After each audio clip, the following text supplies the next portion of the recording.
বিসমিল্লাহির রহমানির রহিম। পরম করুণাময় ও অসীম দয়ালু আল্লাহর নামে শুরু। ومن أحسن قولا ممن دعا إلى الله وعمل صالحا وقال إنني من المسلمين. السلام عليكم ورحمة الله وبركاته. الحمد لله على الأجلل والواحد الفرد القديم الأول، والصلاة والسلام على رسوله الأكرم وعلى آله وصحبه ومن تبعهم بإحسان إلى يوم الدين. أما بعد، فأعوذ بالله من الشيطان الرجيم. بسم الله الرحمن الرحيم. قال الله تعالى في القرآن الحكيم: إن عدة الشهور عند الله 12 شهرا في كتاب الله يوم خلق السماوات والأرض منها 4 حرم ذلك الدين القيم فلا تظلموا فيهن أنفسكم. سورة التوبة 36 নম্বর আয়াত। وقال الرسول صلى الله عليه وسلم: أفضل الصيام بعد رمضان شهر الله المحرم وأفضل الصلاة بعد الفريضة صلاة الليل. رواه مسلم رحمه الله. যাবতীয় প্রশংসা গুণগান একমাত্র সেই মহামহিয়ান মহান রব্বুল ইজ্জাতের জন্য, যার অশেষ মেহেরবানিতে আমরা আজকের এই ইসলামী সমাবেশে উপস্থিত হতে পেরেছি। যেই মহান রব্বুল আলামিন আমাদেরকে সুস্থ রেখেছেন, যার অসংখ্য নেয়ামত আমরা ভোগ করছি, সেই মহান রব্বুল আলামিনের শুকরিয়া আদা করি আলহামদুলিল্লাহ। দরুদ ও শান্তির ধারা বর্ষিত হোক নবী মুহাম্মদুর রাসূলুল্লাহ সাল্লাল্লাহু আলাইহি ওয়াসাল্লামের উপরে, যিনি অক্লান্ত পরিশ্রম করে, যিনি তার সর্বাত্মক প্রচেষ্টা ব্যয় করে ইসলামকে মুসলিম উম্মার জন্য, বিশ্ববাসীর জন্য পুরোপুরি জাতির কাছে পৌঁছে গিয়েছেন, সেই রাসূলের উপরে আবারও দরুদ পেশ করি সাল্লাল্লাহু আলাইহি ওয়াসাল্লাম। সম্মানিত উপস্থিতি, 60 সেকেন্ডে 1 মিনিট হয়, তাই না? 60 সেকেন্ডে 1 মিনিট, 60 মিনিটে 1 ঘন্টা, আর 24 ঘন্টায় 1 দিন, 7 দিনে 1 সপ্তাহ, আর 4 সপ্তাহে 1 মাস, আর কয় মাসে 1 বছর? 12 মাসে 1 বছর। এই 12 মাসে একটি বছর হয়, আর এই 12টি মাস দান করেছেন কে? মহান রব্বুল আলামিন। তিনি সূরাতুত তাওবার 36 নম্বর আয়াতে ঘোষণা করছেন, ইন্না ইদ্দাতাশ শুহুরি ইনদাল্লাহি 12 শাহরা। নিশ্চয় মহান রব্বুল আলামিনের কাছে মাসের সংখ্যা কত? 12 শাহরান। 2 10, 10 আর 2 12 মাস। আল্লাহর কাছে মাসের সংখ্যা কত? 12 মাস। তাহলে দুনিয়াতে যারা মাস আমরা গণনা করছি, তারা এই 12 মাস গণনা করছে কার বিধান মোতাবেক? আল্লাহর বিধান মোতাবেক। এই বিধান কোথায় আছে? ফি কিতাবিল্লাহ, আল্লাহর কিতাবে আছে। এই বিধান মহান রব্বুল আলামিন কখন লিখলেন? ইয়াউমা খালাকাস সামাওয়াত ওয়াল আরজ, জমিন ও আসমান যেদিন আল্লাহ সৃষ্টি করেছেন, সেদিনই আল্লাহ এই বিধান দিয়েছেন যে 1 বছরে কয় মাস হবে? 12 মাস হবে। তারপর বলছেন মিনহা আরবাআতুন হুরুম, মিনহা আরবাআতুন হুরুম। এই 12 মাসের মধ্যে 4টি মাস হলো হারাম মাস। হারাম মানে সম্মানিত, মর্যাদাপূর্ণ মাস। এই মাসগুলোতে সব সময়, অন্যান্য মাসেও জুলুম, অন্যায়, নির্যাতন এগুলো হারাম। তবে এই 4টি মাসে এই জুলুমগুলো করা আরো বেশি হারাম। কিছু স্থান আছে যেখানে ইবাদত বন্দেগী করলে মর্যাদা কি হয়? বেশি হয়। আবার কিছু সময় আছে যখন ইবাদত বন্দেগী করলে সওয়াব বেশি পাওয়া যায়। অনুরূপ কিছু সময় আছে যখন ইবাদত করলে আপনি ভালো বা বেশি আপনি সওয়াব পাবেন, ঠিক তদ্রূপ বিপরীতে যদি আপনি খারাপ কাজ করেন ওই সময়ে, তাহলে পাপের বোঝাটাও বেড়ে যাবে, বরং অনেক গুণ বেড়ে যেতে পারে। আল্লাহ বললেন ফালা তাযলিমু ফিহিন্না আনফুসাকুম, অতএব তোমরা এই হারাম মাসগুলোতে, সম্মানিত মাসগুলোতে পরস্পরের উপরে, নিজেদের উপরে জুলুম করবে না। জুলুমকে আল্লাহ তাআলা হারাম করেছেন। এর আগেও আমরা আপনাদেরকে হাদিসে পড়িয়েছি, মহান রব্বুল আলামিন হাদিসে কুদসিতে বলছেন, ইয়া ইবাদি ইন্নী হাররামতু যুলমা আলা নাফসি ওয়া জাআলতুহু বাইনাকুম মুহাররামা ফালা তাযালাম। ইয়া ইবাদি, হে আমার বান্দারা, ইন্নী হাররামতু যুলমা আলা নাফসি, নিশ্চয় আমি আমার নিজের উপরে জুলুমকে হারাম করেছি। মহান রব্বুল আলামিনের উপরে হারাম করার অধিকার কারো নেই, কিন্তু মহান রব্বুল আলামিন নিজের উপরে যে জুলুম হারাম করলেন, এটা বান্দাদের প্রতি দয়া পরবশ হয়ে, বান্দার প্রতি অনুগ্রহমূলক। আল্লাহর উপরে কেউ হালাল হারাম করার ক্ষমতা রাখে না, কিন্তু আল্লাহ বান্দার উপরে জুলুম করবেন না, এই জন্য জুলুমটা নিজের উপরে হারাম করে দিয়েছেন। আর ইরশাদ করেছেন যে ওয়াজআলতুহু বাইনাকুম মুহাররামা, তোমাদের মাঝেও আমি এই জুলুমকে হারাম করেছি।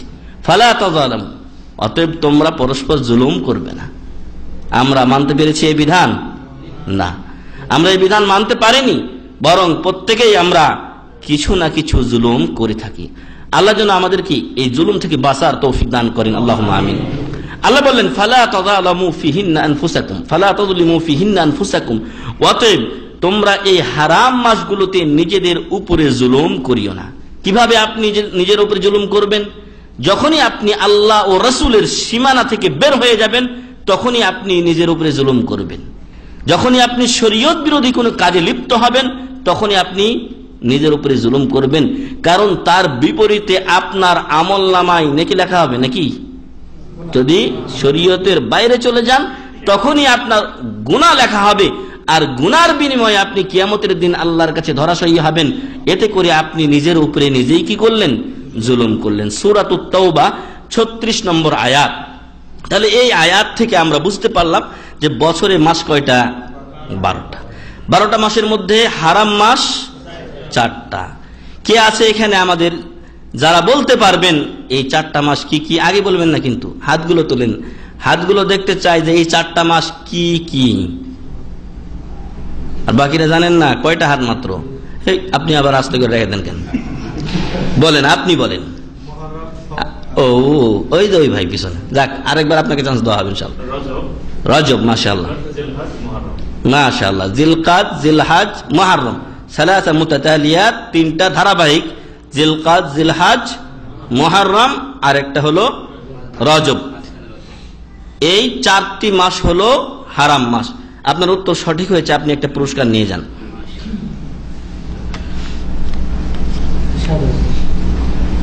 এখানে বেশ কয়েকটি বই আছে একসাথে। তাহলে হারাম মাস হলো 4টি মাস, সেই 4টি হলো জিলকাদ, জিলহাজ, মুহররম আর রজব। এই 4টি মাসে বেশি বেশি জুলুম করতে হবে নাকি? জুলুম করা যাবে না। অন্য মাসেও হারাম, এই মাসে আরো বেশি হারাম এবং আরো বেশি বড় পাপ ও গুনাহ হয়। তাহলে আমরা বুঝতে পারলাম যে 12 মাসে একটা বছর হয়। আর আমাদের জীবনগুলো এই কয়েকটা বছরের সমন্বয়। রাসূল সাল্লাল্লাহু আলাইহি ওয়াসাল্লাম বলছেন, আমারু উম্মতি মা বাইনা 60 ইলা 70। জাযাকাল্লাহ খাইর। যে আমার উম্মতের গড় আয়ু হবে 60 থেকে 70 বছরের মধ্যে। রাসূল সাল্লাল্লাহু আলাইহি ওয়াসাল্লাম কত বছর বয়সে মারা গেছেন? 63। আবু বকর 63, ওমর 63, এবং বেশিরভাগ লোকই এখন কিন্তু আনুমানিক হারে 60 থেকে 70 বছর মধ্যেই বিদায় নিচ্ছেন। তো সম্মানিত উপস্থিতি, আমাদের গড় আয়ু কয়েকটা বছরের সমন্বয়, তাই না? আমরা কিছুদিন পূর্বে একটা সালকে বিদায় দিয়েছি, একটা বছরকে কি করেছি? বিদায় দিয়েছি। অনেকে হয়তো এটা আমরা কল্পনা করি না বা আমরা ভেবেও দেখিনি। ইংরেজি বছর হলে হয়তো একটু টের পেতাম, কারণ আমরা ইংরেজির উপর চলি। বাঙালি হয়েও আমরা বাংলা সাল কিন্তু তেমন একটা চিনি না। আমাদের এখানকার অধিকাংশ লোক হয়তো আমরা জানি না যে বাংলা কত সাল বা সন চলছে, অনেক লোকই আমরা জানি না, কিন্তু ইংরেজিতে আমরা ঠিকই জানি। আর একজন মুসলিম হিসেবে আমার কাছে সবচাইতে গুরুত্ব পাবে হিজরি সন, সবচাইতে গুরুত্ব পাবে হিজরি সন, কিন্তু হিজরি সন সম্পর্কেও আমরা ততটা ওয়াকিফাল নই এবং এই ব্যাপারে আমাদের জানারও তেমন আগ্রহ নেই। সম্মানিত উপস্থিতি, আজকে চাঁদের তারিখ অনুযায়ী 3 তারিখ কোন মাসের? মুহররম মাসের। আমরা 4টি মাস গুনেছি, হারাম মাস তার অন্যতম একটি মাস হলো মুহররম মাস, আর সেই মুহররম মাসের 3 তারিখ হচ্ছে আজকে। এই মুহররম মাস হলো আরবি বছরের প্রথম মাস। এর আগের মাস চলে গেছে জিলহজ মাস। সেই জিলহজ মাসে আমরা আরবি 1434 হিজরিকে বিদায় জানিয়েছি, আমাদেরকে গুড বাই জানিয়ে চলে গেছে। 1434 হিজরি আর ফিরে আসবে না। আল্লাহ বলছেন, ওয়াতিলকাল আইয়ামু নুদাবিলুহা বাইনান নাস, ওই দিনগুলোকে আমি বারবার ঘুরিয়ে ফিরিয়ে মানুষের মাঝে নিয়ে আসি। আল্লাহু আকবার। আপনি আজকে সকাল করেছিলেন, সন্ধ্যা হয়ে গেছে, এটা আর ফিরে আসবে না, কিন্তু আরেকটা সকাল ও সন্ধ্যা ঠিকই আসবে। কিন্তু ওই দিন আমার আপনার প্রত্যেকের জীবন থেকে একটা করে দিন কিন্তু কমে যাবে। এরকম সপ্তাহে আবার 7 দিন আসবে, মাস সপ্তাহ গিয়ে মাস আসবে, মাস গিয়ে আবার বছর আসবে, কিন্তু আমাদের জীবন থেকে কমতে থাকবে আমাদের আয়ু। অনেক লোক আমাদের মাঝে আছেন যারা বেতন পেয়ে খুশিতে আত্মহারা হয়ে যান। মাস যাবে, বেতন পাবো, আনন্দ করব, খাবো দাবো, গোস্ত কিনবো, মাছ কিনবো, ইত্যাদি মেলা চিন্তাধারা। কিন্তু মনে রাখবেন যে প্রত্যেকটা দিন যাচ্ছে মানে আপনার জীবন থেকে এক একটা দিন খসে যাচ্ছে, আপনার আয়ু বাড়ছে না কমছে? কমছে। আল্লাহ বলছেন, ওয়ালিকুল্লি উম্মাতিন আজাল ফাইযা জাআ আজালুহুম লা ইস্তাখিরুনা সাআতান ওয়ালা ইস্তাকদিমুন। প্রত্যেক ব্যক্তির একটা নির্ধারিত টাইম আছে, যখন এই নির্ধারিত টাইম চলে আসবে ফালা ইস্তাখিরুনা সাআতান, তাকে তাখির মানে বিলম্ব করা, লেট করা, তাকে কিছু ছাড় দেওয়া হবে না যে তোমাকে একটু সময় দেওয়া হলো, আরো 5 দিন ভালো ইবাদত করে নাও, তোমার মৃত্যু আজকে সময় হয়ে গিয়েছিল কিন্তু তোমার প্রতি রহম করা হলো যে আর 5 দিন তুমি বাঁচবে না, এই সুযোগ কাউকে দেওয়া হয় না।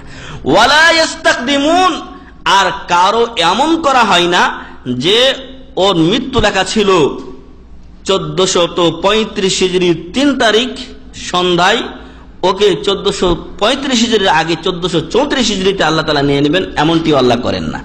কারণ মহান রব্বুল আলামিন ওয়াদা খেলাফকারী নন, উনি আগে টাইম নির্ধারণ করেছেন, ওই টাইমেই মানুষের এবং প্রত্যেকটি জিনিসের জীবন কবজ করা হয় এবং তার আত্মা মহান রব্বুল আলামিনের কাছে আবার ফিরে যায়, যেখান থেকে এসেছে।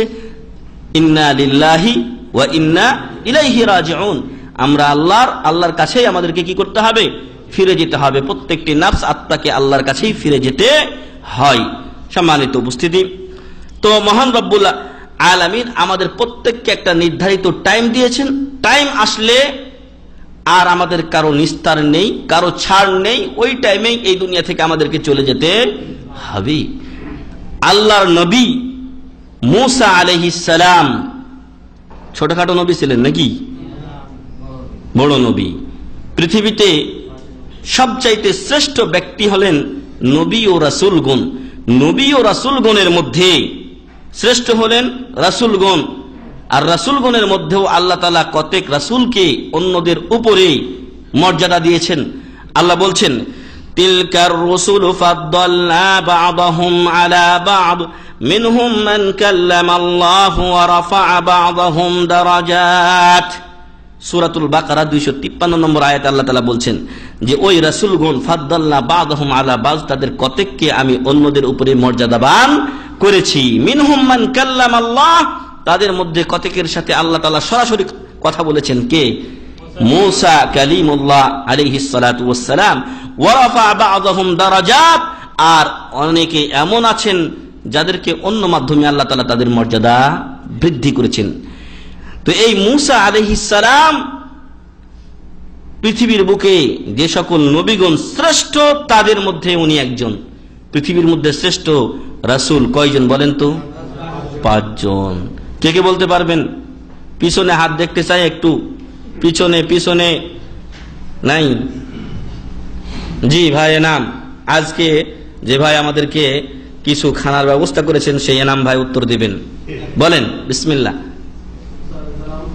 হ্যাঁ, মুসা আলাইহিস সালাম। জি, ঈসা আলাইহিস সালাম। আরে মুখে কি আছে এটা ফালাই দাও আগে। ঈসা আলাইহিস সালাম, মুসা আলাইহিস সালাম, নূহ আলাইহিস সালাম, হ্যাঁ, মুহাম্মদ সাল্লাল্লাহু আলাইহি ওয়াসাল্লাম, হ্যাঁ, ইব্রাহিম আলাইহিস সালাম। মাশাআল্লাহ, উত্তর সঠিক হয়েছে, পুরস্কার নিয়ে যান।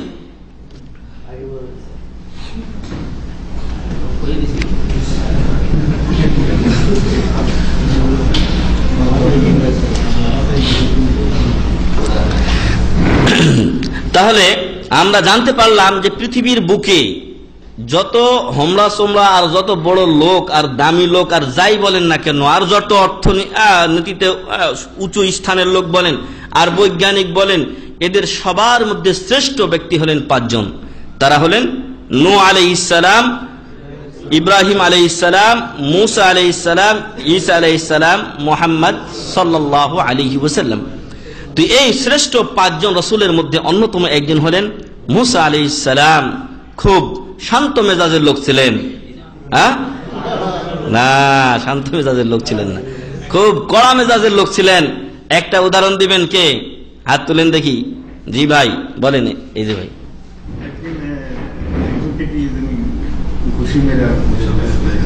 একটু ভালো করে কোন।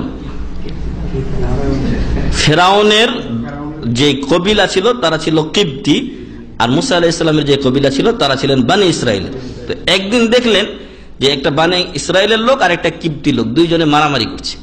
মুসা আলাইহিস সালামের কাছে বানি ইসরাইলের লোকটা সহযোগিতা চাইলে মুসা আলাইহিস সালাম কিবতিকে এক ঘুষি দিলেন, যাতে করে ফাওয়াকাযাহু মুসা ফাকাদা আলাইহি, এক ঘুষিতে সে মারা গেল। জি, নিয়ে যান। আর একটু ভালো করে পড়াশোনা করবেন, তাহলে উত্তরটা ভালোভাবে দিতে পারবেন। জি, তো ফাওয়াকাযাহু মুসা ফাকাদা আলাইহি, মুসা আলাইহিস সালাম অত্যন্ত রাগী লোক ছিলেন। এই মুসা আলাইহিস সালামের কাছে আসলেন কে? মালাকুল মউত। এসে বলছেন যে আপনার দুনিয়ার হায়াত শেষ, আপনার জানটা এখন আল্লাহ তাআলা আমাকে নিয়ে যেতে বলেছেন। কি কও তুমি? এমন এক চড় দিছে যে তার চোখ কানা হয়ে গেছে। এবার মহান রব্বুল আলামিনের কাছে মালাকুল মউত গিয়ে বললেন, এগুলো তকদিরের একটা অংশ, এগুলো তকদিরের একটা অংশ। তো মহান রব্বুল আলামিন তার চোখ ভালো করে দিয়ে বললেন যে এবার আমার বান্দাকে গিয়ে বলো যে তুমি একটা পশম বিশিষ্ট গরুর উপরে হাত রাখো, হাত রাখার পর প্রত্যেকটা পশমের বিনিময়ে তোমাকে একটা করে বছর লাইফ দেওয়া হলো, জীবন দেওয়া হলো। আর এরপরে যদি তোমাকে জিজ্ঞাসা করে, মালাকুল মউতকে আল্লাহ তাআলা বলছেন যে তারপর কি হবে, তখন তুমি তাকে বলবে যে তারপরে মউত, তারপরে তোমাকে মৃত্যু বরণ করতে হবে। মালাকুল মউত ওই থিওরি নিয়ে চলে আসলেন মুসা আলাইহিস সালামের কাছে। মুসা আলাইহিস সালামকে বললেন যে আল্লাহ এই বিধান আপনাকে দিয়েছেন। উনি বললেন তারপর মউত। মুসা আলাইহিস সালাম বলছেন তাহলে এখনই আমার মরা ভালো। মালাকুল মউত তার জীবন নিয়ে গেলেন। আল্লাহু আকবার। মরতে চাননি যে নবী রাসূল আলাইহিস সালাতু ওয়াস সালাম, সেই মুসা আলাইহিস সালামও এই দুনিয়া থেকে বিদায় হয়েছেন। যদি পৃথিবীর বুকে কারো থাকা উচিত হতো বা থাকা দরকার হতো, প্রয়োজন হতো, তাহলে এই 5 জন রাসূল হকদার ছিলেন। কারণ তাদের মাধ্যমে মহান রব্বুল আলামিন অসংখ্য কল্যাণ এই পৃথিবীর মুখে দিয়েছেন। সম্মানিত উপস্থিতি, অতএব পৃথিবীতে আমরা চিরস্থায়ী নই। আর এই চিরস্থায়ী না হওয়ারই একটা প্রমাণ যে আমাদের গড় আয়ু 60 ও 70 বছরের মধ্যে একটি বছর আমরা অতিক্রম করলাম। জানি না আমরা কে কতটুকু এই বছরকে সৎ কাজে ব্যয় করেছি আর কে কতটুকু একে অপব্যবহার করেছি। যারা ভালো কাজে ব্যয় করেছেন আহলান ওয়া সাহলান, আল্লাহ তাদের সৎ আমলকে কবুল করুন আল্লাহুম্মা আমিন, এবং তাদেরকে এই আমলগুলোকে তাদের নাজাতের ওয়াসিলা করুন আল্লাহুম্মা আমিন। আর যারা আমরা অবহেলা করেছি, আল্লাহ যেন আমাদের অবহেলাগুলোকে পূরণ করে দেন আল্লাহুম্মা আমিন। এবং আগামী বছর অর্থাৎ চলতি বছর 1435 হিজরিতে মহান রব্বুল আলামিন যেন আমাদেরকে বেশি বেশি ভালো আমল করি, তার ও তার রাসূলের পথে চলার তৌফিক দান করেন আল্লাহুম্মা আমিন। বলছিলাম যে আমরা 1434 হিজরিকে বিদায় দিয়ে 1435 হিজরিতে প্রবেশ করেছি এবং মহান রব্বুল আলামিনের মহামহিমান্বিত মাস মুহররম মাসে আমরা অবস্থান করছি। এই মুহররম মাসে আমাদের কিছু করণীয় আছে, কিছু বর্জনীয় আছে, কিছু করণীয় আছে, কিছু বর্জনীয় আছে। আসলে মূলত ছিল আমাদের জন্য করণীয়, কিন্তু কিছু স্বার্থান্বেষী মহল অথবা কিছু অজ্ঞ মহলের ভুলের কারণে ইসলামের মাঝে নামধারী কিছু বেদাতকে প্রবেশ করানোর ফলে সেগুলো আজকে আমাদের জন্য কি হয়েছে? বর্জনীয় হয়েছে। নতুবা ইসলামে মুহররম মাস কেন্দ্রিক কোনো বর্জনীয় বিষয় ছিল না, ছিল ওই যে হারাম মাস হিসেবে জুলুমগুলো থেকে, অন্যায়গুলো থেকে বেশি সতর্ক থাকা, সেটা ছিল। কিন্তু আলাদা করে কিছু বেদাত যেগুলো তৈরি হয়েছে, এগুলো যদি তৈরি না হতো তাহলে এগুলো থেকে বেঁচে থাকার প্রশ্ন আমাদের আসতো না। সম্মানিত উপস্থিতি, আজকে আপনাদের সামনে মুহররম মাস কেন্দ্রিক কিছু কথা বলবো যে এই মাসে আমাদের কিছু করণীয় আছে, কিছু বর্জনীয় আছে। আগেই বলেছি মুহররম মাস 12টি মাসের মধ্যে সম্মানিত 4টি মাসের অন্যতম একটি মাস। এই মাসকে মহান রব্বুল আলামিন সম্মানিত করেছেন, যেমনটি মহান রব্বুল আলামিন সম্মানিত করেছেন কিছু রাসূলকে অন্য রাসূলদের উপরে, অনুরূপ সম্মানিত করেছেন কিছু স্থানকে অন্য স্থানের উপরে। মক্কা, মদিনা, বাইতুল মুকাদ্দাস, মসজিদে কুবা এই সকল স্থানগুলিকে মহান রব্বুল আলামিন সম্মানিত করেছেন অন্য স্থানের উপরে, সম্মানিত করেছেন আরাফা, মিনা, মুজদালিফা এই সকল স্থানগুলিকে নির্দিষ্ট সময়ে। এখন যদি আপনি আমি আরাফায় গিয়ে অবস্থান করি, নেকি হবে না, বরং নেকির আশায় থাকলে গুনাহ হবে, বেদাত হয়ে যাবে। তো সম্মানিত উপস্থিতি, পৃথিবীতে মহান রব্বুল আলামিন কিছু রাসূলকে মর্যাদাবান করেছেন অন্য রাসূলগণের উপরে, কিছু ফেরেশতা আছেন যাদেরকে মর্যাদা দিয়েছেন অন্য ফেরেশতাদের উপরে। জিবরিল, মিকাইল, ইসরাফিল, মালাকুল মউত, ওনারা কি অন্য স্বাভাবিক বা সাধারণ ফেরেশতাদের মতো? না, ইনাদের মর্যাদা অনেক অনেক বেশি।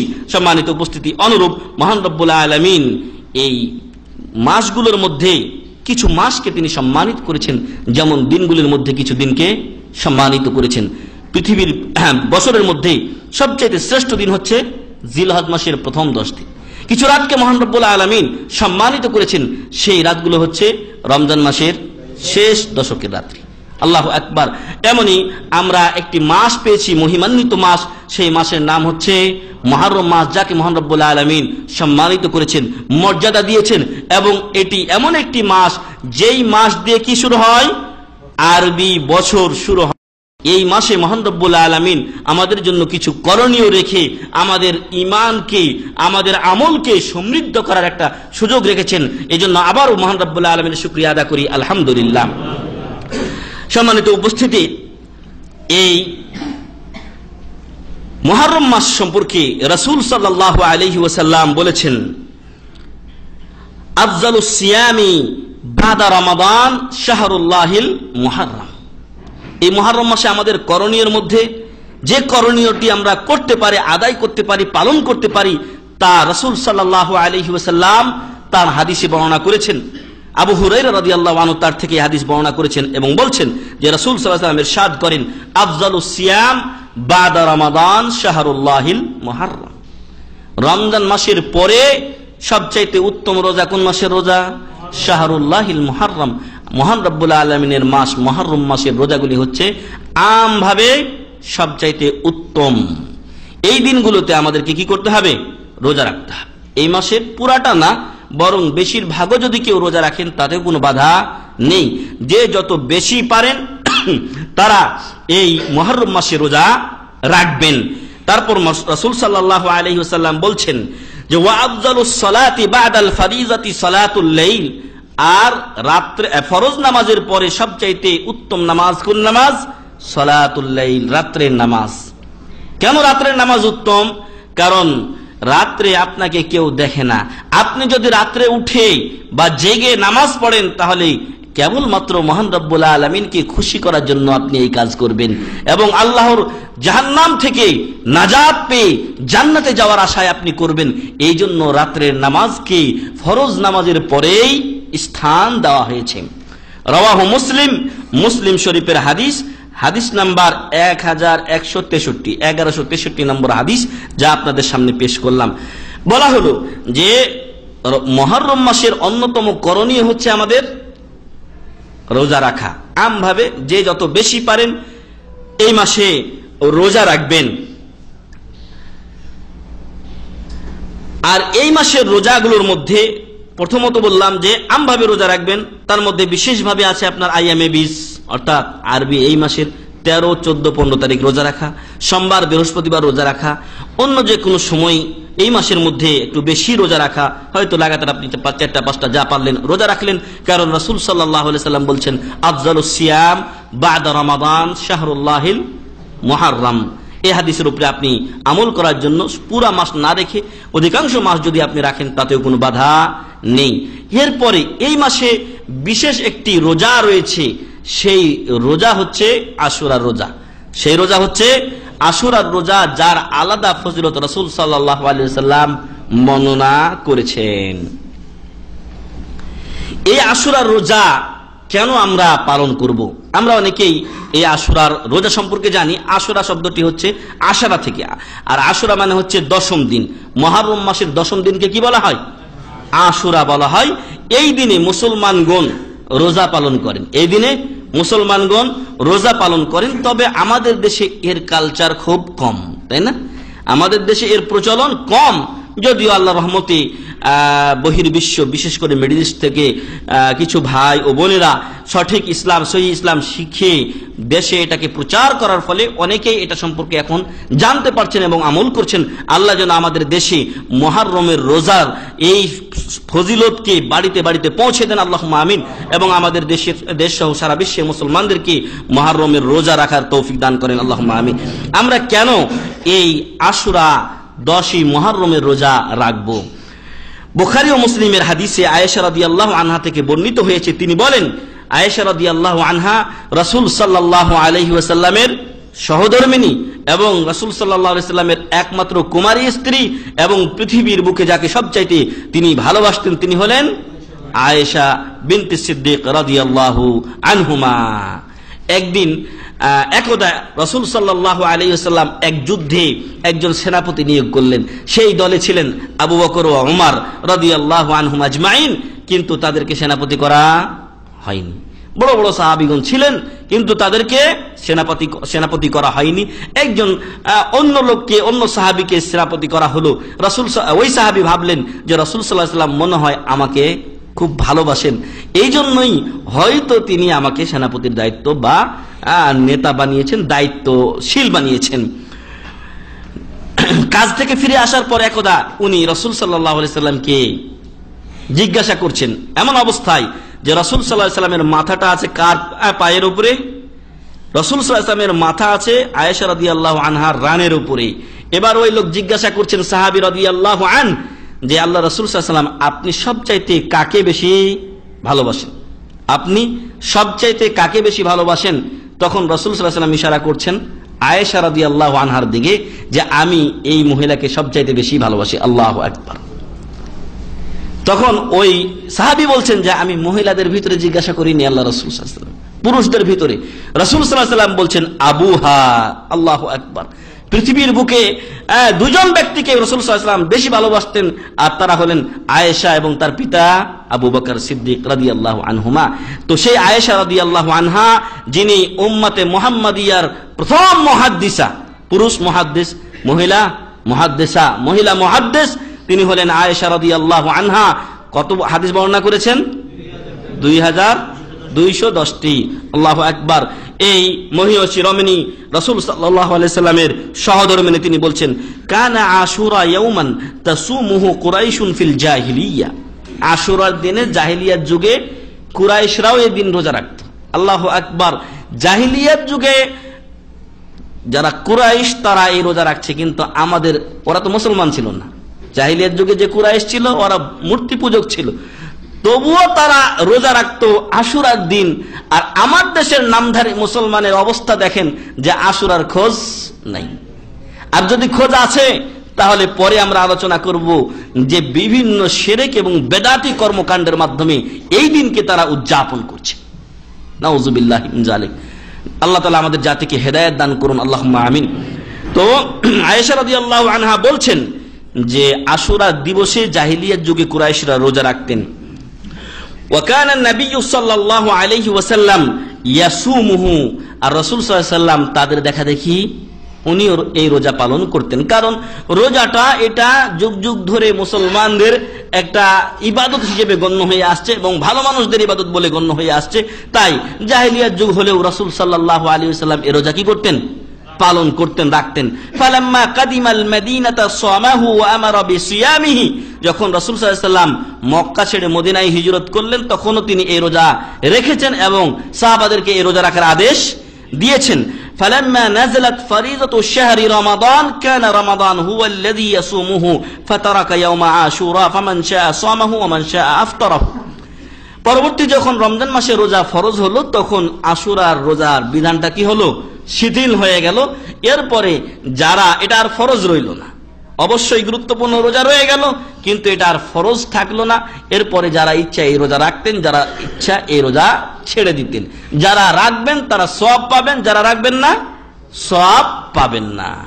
তাহলে আমরা প্রথমত বুঝতে পারলাম যে জাহেলিয়াত যুগের লোকেরাও এই রোজা রাখতেন এবং রাসূল সাল্লাল্লাহু আলাইহি ওয়াসাল্লাম রোজা ফরজ হওয়ার আগে রোজা রাখতেন, পরেও অনেকেই এই রোজা রেখেছেন।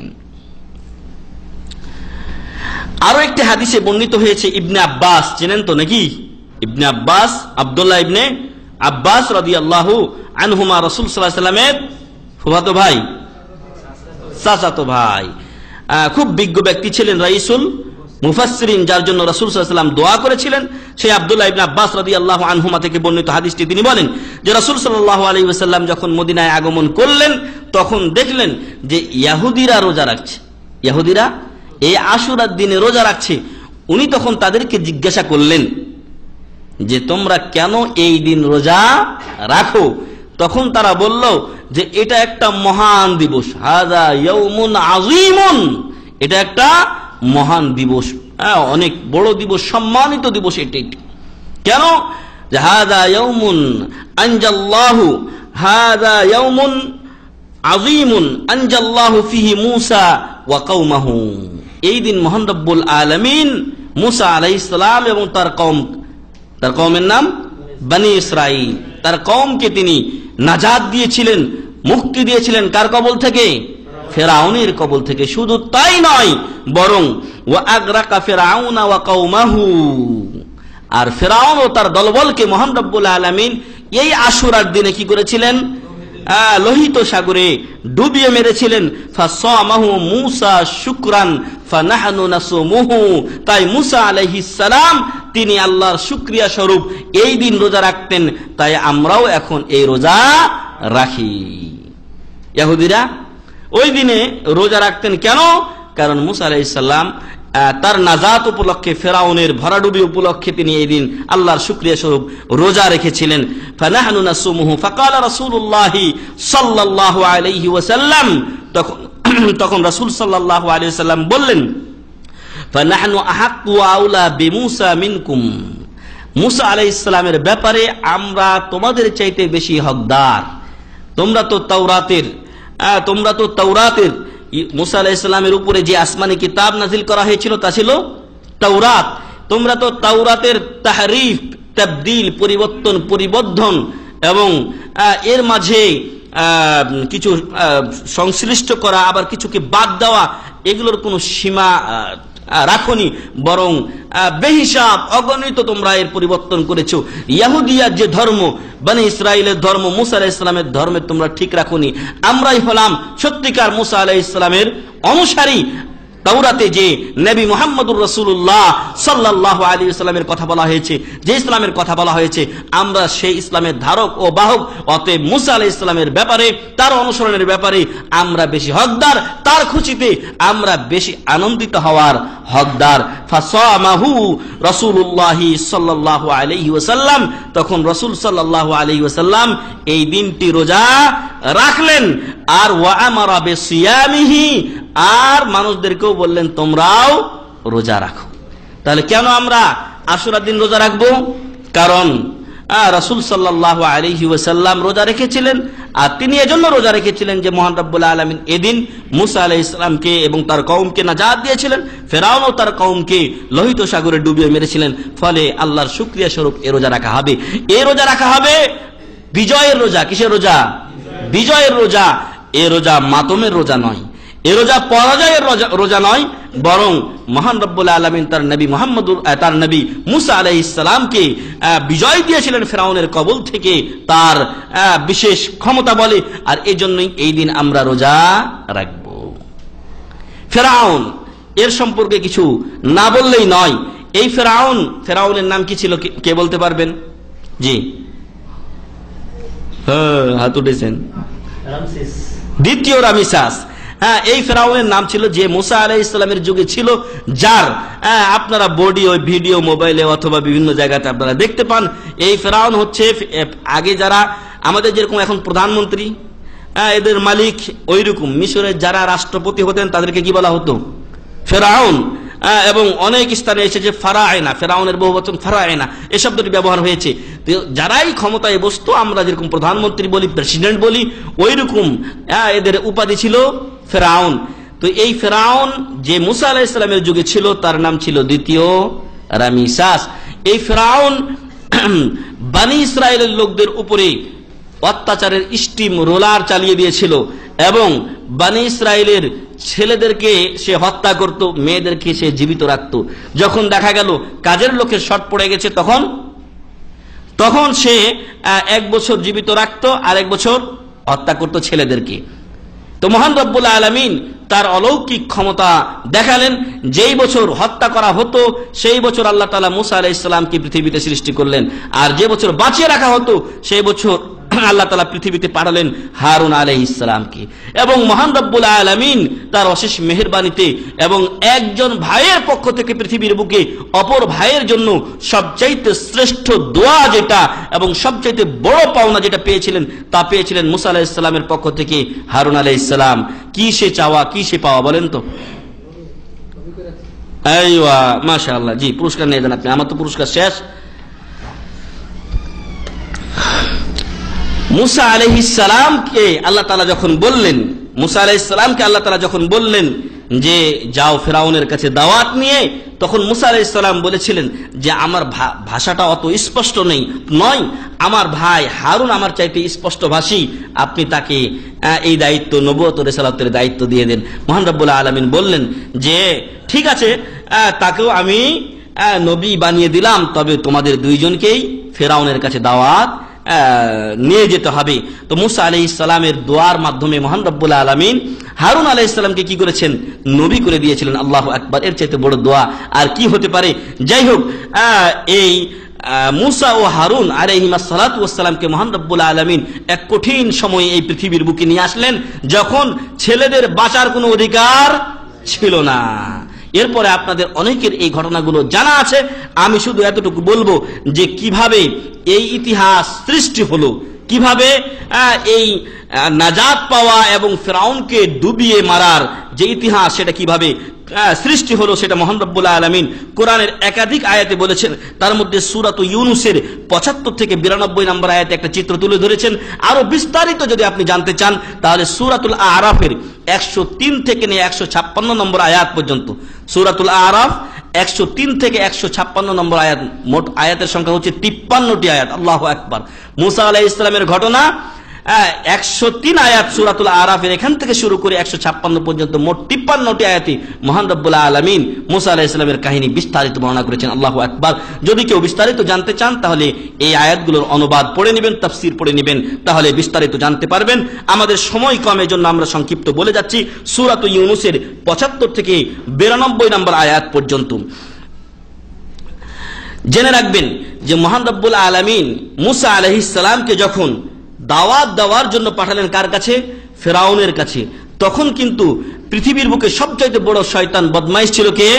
ফেরাউন। এবং পৃথিবীর বুকে সবচাইতে শ্রেষ্ঠ মানুষ ছিলেন তখন কে? মুসা আলাইহিস সালাম। এরপর মহান রব্বুল আলামিন দাওয়াতের একটা মূলনীতি শিখিয়ে দিচ্ছেন মুসা আলাইহিস সালামকে, যে ফাকুলা লাহু কাওলান লাইয়িনা লাআল্লাহু ইয়াযাক্কারু আও ইয়াখশা। হতে পারে সে নসিহত কবুল করবে অথবা আল্লাহকে ভয় করবে। আল্লাহু আকবার। মুসা আলাইহিস সালাম পৃথিবীর তখনকার সময়ের শ্রেষ্ঠ ব্যক্তি, আর ফেরাউন তখনকার সবচাইতে বদমাইশ ব্যক্তি। তাকেও দাওয়াত দিতে গিয়ে মহান রব্বুল আলামিন বলছেন ফাকুলা লাহু কাওলান লাইয়িনা, তাকে নরম ভাষায় কথা বলবে। আল্লাহু আকবার। এখন আমরা অনেকে দাওয়াত দিতে গিয়ে দেখা যায় যে কর্কশ হয়ে যায়, আমাদের ভাষা খুব চড়া হয়ে যায়, কড়া হয়ে যায়, ফলে দেখা যায় হিতে বিপরীত হয়ে যায়। দেখা যাচ্ছে স্বীকার করতে গিয়ে উল্টা নিজে স্বীকার হয়ে অথবা নিজে অপমান হয়ে চলে আসি। এটা একমাত্র কারণ হচ্ছে যে আমরা আল্লাহ তাআলার বিধান মোতাবেক দাওয়াত দিতে যাই না, অথবা দাওয়াত অনেক সময় আমরা দিতে পারি না, যার ফলে আমাদের দাওয়াত ব্যর্থ হয়ে যায় অনেক ক্ষেত্রে। সম্মানিত উপস্থিতি, আল্লাহ তাআলা কোরআনে অলরেডি বলেছেন যে উদউ ইলা সাবিলি রাব্বিকা বিল হিকমাতি ওয়াল মাউইজাতিল হাসানা। হিকমত, উত্তম চরিত্র, আদর্শ ওয়াজ দেওয়া, তাদেরকে দাওয়াত দিতে হবে। আর ফেরাউনের মতো লোকের কাছে কুলা লাহু কাওলান লাইয়িনা, নরমের কথা বলা হয়েছে। অতএব আমরা যখন দাওয়াত দিতে যাব, আমার তো দুনিয়াবি কোনো উদ্দেশ্য নেই, আছে? আমার দুনিয়াবি কোনো উদ্দেশ্য নেই, আমার সম্পূর্ণ উদ্দেশ্য হচ্ছে পরকালমুখী, যে আমি আল্লাহর কাছে কিছু পেতে চাই, এই জন্য আমি তাকে দাওয়াত দিব। অতএব কেন আমি তড়িঘড়ি করব? কেন আমি তাকে কর্কশ ভাষায় কথা বলবো? ফলে দুনিয়াবি যে স্বার্থটুকু আছে সেটুকু আমার কি হয়ে যাবে? নষ্ট হয়ে যাবে। সম্মানিত উপস্থিতি, এই জন্য যাকে দাওয়াত দিবেন নরম ভাষায় দাওয়াত দিবেন, যাকে দাওয়াত দিবেন তার জন্য দোয়া করবেন, যাকে দাওয়াত দিবেন তার উপকার করার চেষ্টা করবেন, যাকে দাওয়াত দিবেন তার জন্য দোয়া করবেন যে আল্লাহ তুমি তাকে হেদায়েত দান করো। মুসা আলাইহিস সালাম তাকে দাওয়াত দিলেন, বললেন মহান রব্বুল আলামিন আমাকে রাসূল করে পাঠিয়েছেন এবং আমাকে আল্লাহ তাআলা কি দিয়েছেন? মুজিজা দিয়েছেন। আল্লাহ আমাকে মুজিজা দিয়েছেন, অলৌকিক কিছু ক্ষমতা দিয়েছেন যা সাধারণ মানুষ করে দেখাতে পারে না। ফেরাউন বলল ফাতি বিহা ইন কুনতা মিনাস সাদিকিন, যদি তুমি সত্যবাদী হয়ে থাকো তাহলে ওই মুজিজা তুমি আমাদেরকে দেখাও। ফাআলকা আসাহু ফাইযা হিয়া সুবানুম মুবিন। আল্লাহু আকবার। তিনি তার লাঠি, যেটা ছিল মুসা আলাইহিস সালামের মুজিজা, এই লাঠি তিনি ছেড়ে দিলেন, আর সাথে সাথে সেটা এক বিশাল বড় সাপ হয়ে গেল। আর এতে করে তার সভাসদ বর্গ বলে উঠল যে এ হচ্ছে বড় জাদুকর। ফেরাউনকে তারা পরামর্শ দিল যে আপনি চতুর্দিকে লোক পাঠান, যারা কি করবে? যারা বড় বড় জাদুকরদেরকে নিয়ে আসবে। সবাইকে উপস্থিত করা হলো, ডেট দেওয়া হলো। এরপরে জাদুকররা তারা বলল মুসা আলাইহিস সালাম, ফেরাউনকে প্রথমত বলল যে আমরা যদি আজকে বিজয়ী হই তাহলে আমাদের জন্য কিছু মালপানি থাকবে তো? বলছে অবশ্যই, ওয়া ইন্নাকুম লামিনাল মুকাররাবিন, তোমরা খুব কাছের লোক হয়ে যাবে আমার। তারা মুসা আলাইহিস সালামকে এবার বলল যে তুমি কি আগে জাদু দেখাবে না আমরা আগে জাদু দেখাবো? মুসা আলাইহিস সালাম বললেন ক্বালা বাল আলকু ফাইযা হিবালুহুম ওয়া ইসিয়ুহুম, তারপরে বললেন যে বরং তোমরাই আগে জাদু প্রকাশ করো, তোমরাই আগে জাদু দেখাও। তখন তারা তাদের বড় বড় যে রশি এবং অনেক কিছু নিয়ে এসেছিল, এগুলো বিশাল বিশাল সাপ পেয়ে গেল। মুসা আলাইহিস সালাম ভীত হয়ে গেলেন, ভয় পেয়ে গেলেন। মহান রব্বুল আলামিন বললেন লা তাখাফ, তোমার হাতে যে লাঠি আছে সেটাকে তুমি ফেলে দাও। যখনই তিনি ফেলে দিলেন ফাইদা হিয়া হাইয়াতুন তাসআ, তখন সেটা বিশাল সাপ হয়ে গেল এবং সেটা ছোটাছুটি করতে লাগলো। আর ওদের যে বিশাল বিশাল সাপ ছিল, এই সাপগুলো এটা গিলে খেতে লাগলো। ফাইদা হিয়া তালকাফু মা ইয়াফিকুন, তারা যেগুলো চক্রান্ত করেছিল, বানোয়াট কিছু নিয়ে এসেছিল, সেগুলো কি এই মুসা আলাইহিস সালামের লাঠি যে মর্যাদা ছিল সেটা সাপ হয়ে গিলে ফেললো। যারা জাদুকর ছিল তারা ভাবলো আমরা বর্তমান বিশ্বের শ্রেষ্ঠ জাদুকর, কিন্তু মুসা আলাইহিস সালামের এটা জাদু হতে পারে না। সাথে সাথে তারা সিজদায় পড়ে গেল, মহান রব্বুল আলামিনের কাছে তারা ক্ষমা চাইলো, আল্লাহর প্রতি তারা ঈমান আনলো। এবার ফেরাউন বলছে যে ও ব্যাপারটা তো অন্যরকম, মনে হয় আগের থেকেই তোমাদের এটা চুক্তি করা ছিল যে এরকম তোমরা একটা নাটক সাজাবে এখানে। তো তারা বলল যে ফেরাউন বলল যে আমি অবশ্যই তোমাদেরকে শাস্তি দিব, এমন শাস্তি যে তোমাদেরকে আমি হত্যা করব খেজুরের উপরে চড়িয়ে, অর্থাৎ আপনার শুলিতে চড়িয়ে তোমাদেরকে হত্যা করব, আর তোমাদের উল্টো দিক থেকে হাত ও পা কর্তন করবো, অর্থাৎ ডান হাত কাটলে বাম পা কর্তন করব। জাদুকরেরা বলেছিলেন যে তুমি যা ইচ্ছা তা করতে পারো, ফাইন্নামা তাকযি ফি হাযিহিল হায়াতিদ দুনিয়া, তুমি তো এই দুনিয়ার জীবনটা শেষ করবে, কিন্তু পরকালে আমাদের শেষ করতে পারবে না। তাদেরকে শাস্তি দেওয়া হয়েছে, তারা দুনিয়া থেকে বিদায় নিয়েছেন, কিন্তু এক আল্লাহর উপরে মুসা আলাইহিস সালামের যে রব, আমাদের যে রব মহান রব্বুল আলামিনের উপরে ঈমান নিয়ে তারা বিদায় হয়েছেন। আল্লাহু আকবার। এভাবে মুসা আলাইহিস সালামকে মহান রব্বুল আলামিন এক দুই করে অনেকগুলো মুজিজা দিয়েছিলেন, এবং সেই মুজিজাগুলো দেখার পরেও ফেরাউন এবং তার দলবল ঈমান আনেনি, এবং যারা বনী ইসরাইলের মধ্যে ঈমান এনেছিল মুসা আলাইহিস সালামের উপরে, তাদেরও সংখ্যা ছিল খুব কম। কেন? ফেরাউনের ভয়। ফেরাউনের ভয়ে খুব কম সংখ্যক লোক ঈমান এনেছিলেন। আমার প্রশ্ন হচ্ছে যে মহান রব্বুল আলামিন মুসা আলাইহিস সালামকে কয়টি মুজিজা দিয়েছিলেন এবং সেগুলো কি কি?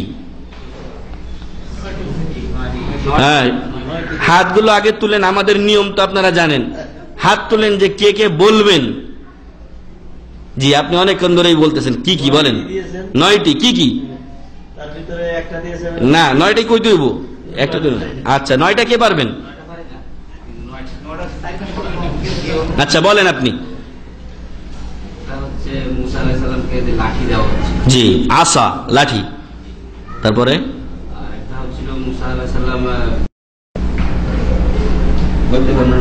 জি আপনি বলেন। যদি পকেটেও রাখতেন, কোরআনে পকেটের কথা বলা হয়েছে। একটা ছিল লাঠি, আর একটা ছিল হাত পকেটে রেখে বের করলে তা বাতির মতো জল জল করতো, কিন্তু এতে কোনো ক্ষতি তার হতো না। জি, 2টা। তারপরে আর পারি না। আর কেউ আছেন? জি, হ্যাঁ মাশাআল্লাহ, সুন্দর। হুকুম 2টা। রক্ত, মাশাআল্লাহ। হ্যাঁ, এগুলো আর কি ছিল? ওইটা কইছে, মানে মনে মনে ওইটা ধরে নিচ্ছে। 5টা হয়েছে। আরেকটু দেখেন। আচ্ছা, আমাদের সময় কম, সবচেয়ে বেশি বলার কারণে রুস্তম ভাইকে আমরা পুরস্কার দিচ্ছি। আসেন, নিয়ে যান।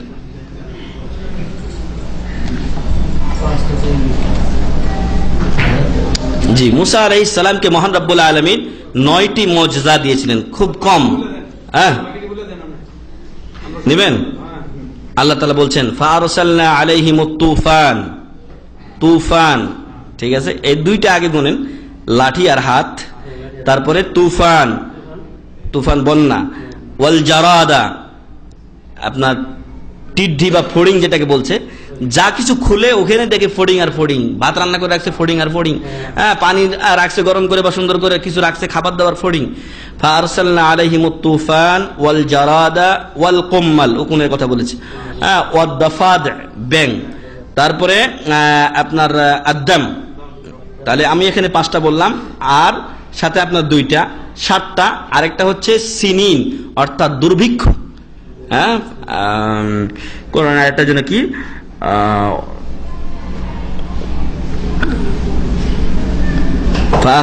فأخذناهم بالسنين ونقص من الأموال والأنفس والثمرات। তাদেরকে দুর্ভিক্ষ দেওয়া হয়েছিল, ফল ফসল নষ্ট হয়ে গিয়েছিল, এবং তাদের অনেকেই মারা গিয়েছিল। এটা ছিল একটা। কয়টা হলো? 8টা হলো। আর একটা হচ্ছে আপনার শাক্কুল বাহার। মুসা আলাইহিস সালাম সবচাইতে বড় যে মুজিজার মাধ্যমে, সবচেয়ে বড় ছিল তার লাঠি, তবে সব শেষ যেটা যেই মুজিজার মাধ্যমে তিনি মুক্তি পেয়েছিলেন, নাজাত পেয়েছিলেন, সেটা ছিল শাক্কুল বাহার, সমুদ্র বিদীর্ণ হয়ে যাওয়া এবং সমুদ্রের মধ্য দিয়ে গ্র্যান্ড ট্রাঙ্ক রোড, ইশাখার গ্র্যান্ড ট্রাঙ্ক রোড তৈরি হয়ে যাওয়া। এটা ছিল মুসা আলাইহিস সালামের নবম মুজিজা। যাই হোক, এই মুসা আলাইহিস সালামের কথা মহান রব্বুল আলামিন বলছেন যে সুম্মা বাআসনা মিন বা'দিহি মুসা ওয়া হারুন ইলা ফিরআউন ওয়া মালাইহি, অতঃপর আমি মুসা ও হারুন আলাইহিমাস সালাতু ওয়াস সালামকে ফিরআউন ও তার দলবলের কাছে প্রেরণ করলাম বিআয়াতিনা, আমার নিদর্শন দিয়ে, মুজিজা দিয়ে। ফাস্তাকবারু, অহংকার করলো তারা, ওয়া কানু কওমাম মুজরিমিন, তারা ছিল পাপিষ্ঠ সম্প্রদায়। ফালাম্মা জাআহুমুল হাক্কু মিন ইনদিনা, যখন তাদের কাছে আমার পক্ষ থেকে সত্য আগমন করলো, ক্বালু ইন্না হাযা লা সিহরুম মুবিন, এটা স্পষ্ট জাদু। জাদুর চিকিৎসা একটা বই আছে, সেটা যদি পড়তেন তাহলে হয়তো সিহর শব্দটার অর্থটাও বুঝতে পারতেন। ক্বালা মূসা আতাকুলুনা লিল হাক্কি লাম্মা জাআকুম আসিহরুন হাযা ওয়া লা ইউফলিহুস সাহিরুন। মূসা আলাইহিস সালাম বললেন যে আমি সত্য সহ তোমাদের কাছে আগমন করেছি, আর তোমরা সত্যকে জাদু বলে চালিয়ে দিচ্ছ।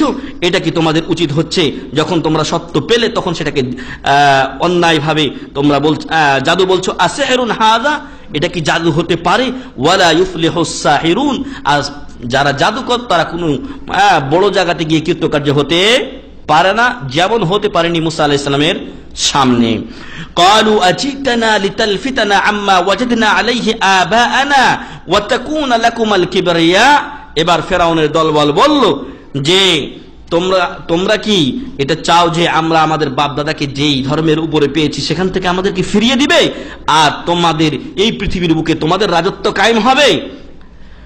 ওয়াতাকুনু লাকুমাল কিবরিয়া ফিল আরদ ওয়া মা নাহনু লাকুমা বিমুমিনিন, সত্য তোমরা নিদর্শন, মুজিজা, অলৌকিকতা, কারামত নিয়ে আসো না কেন, আমরা তোমাদের উপরে কোনোদিন ঈমান আনবো না।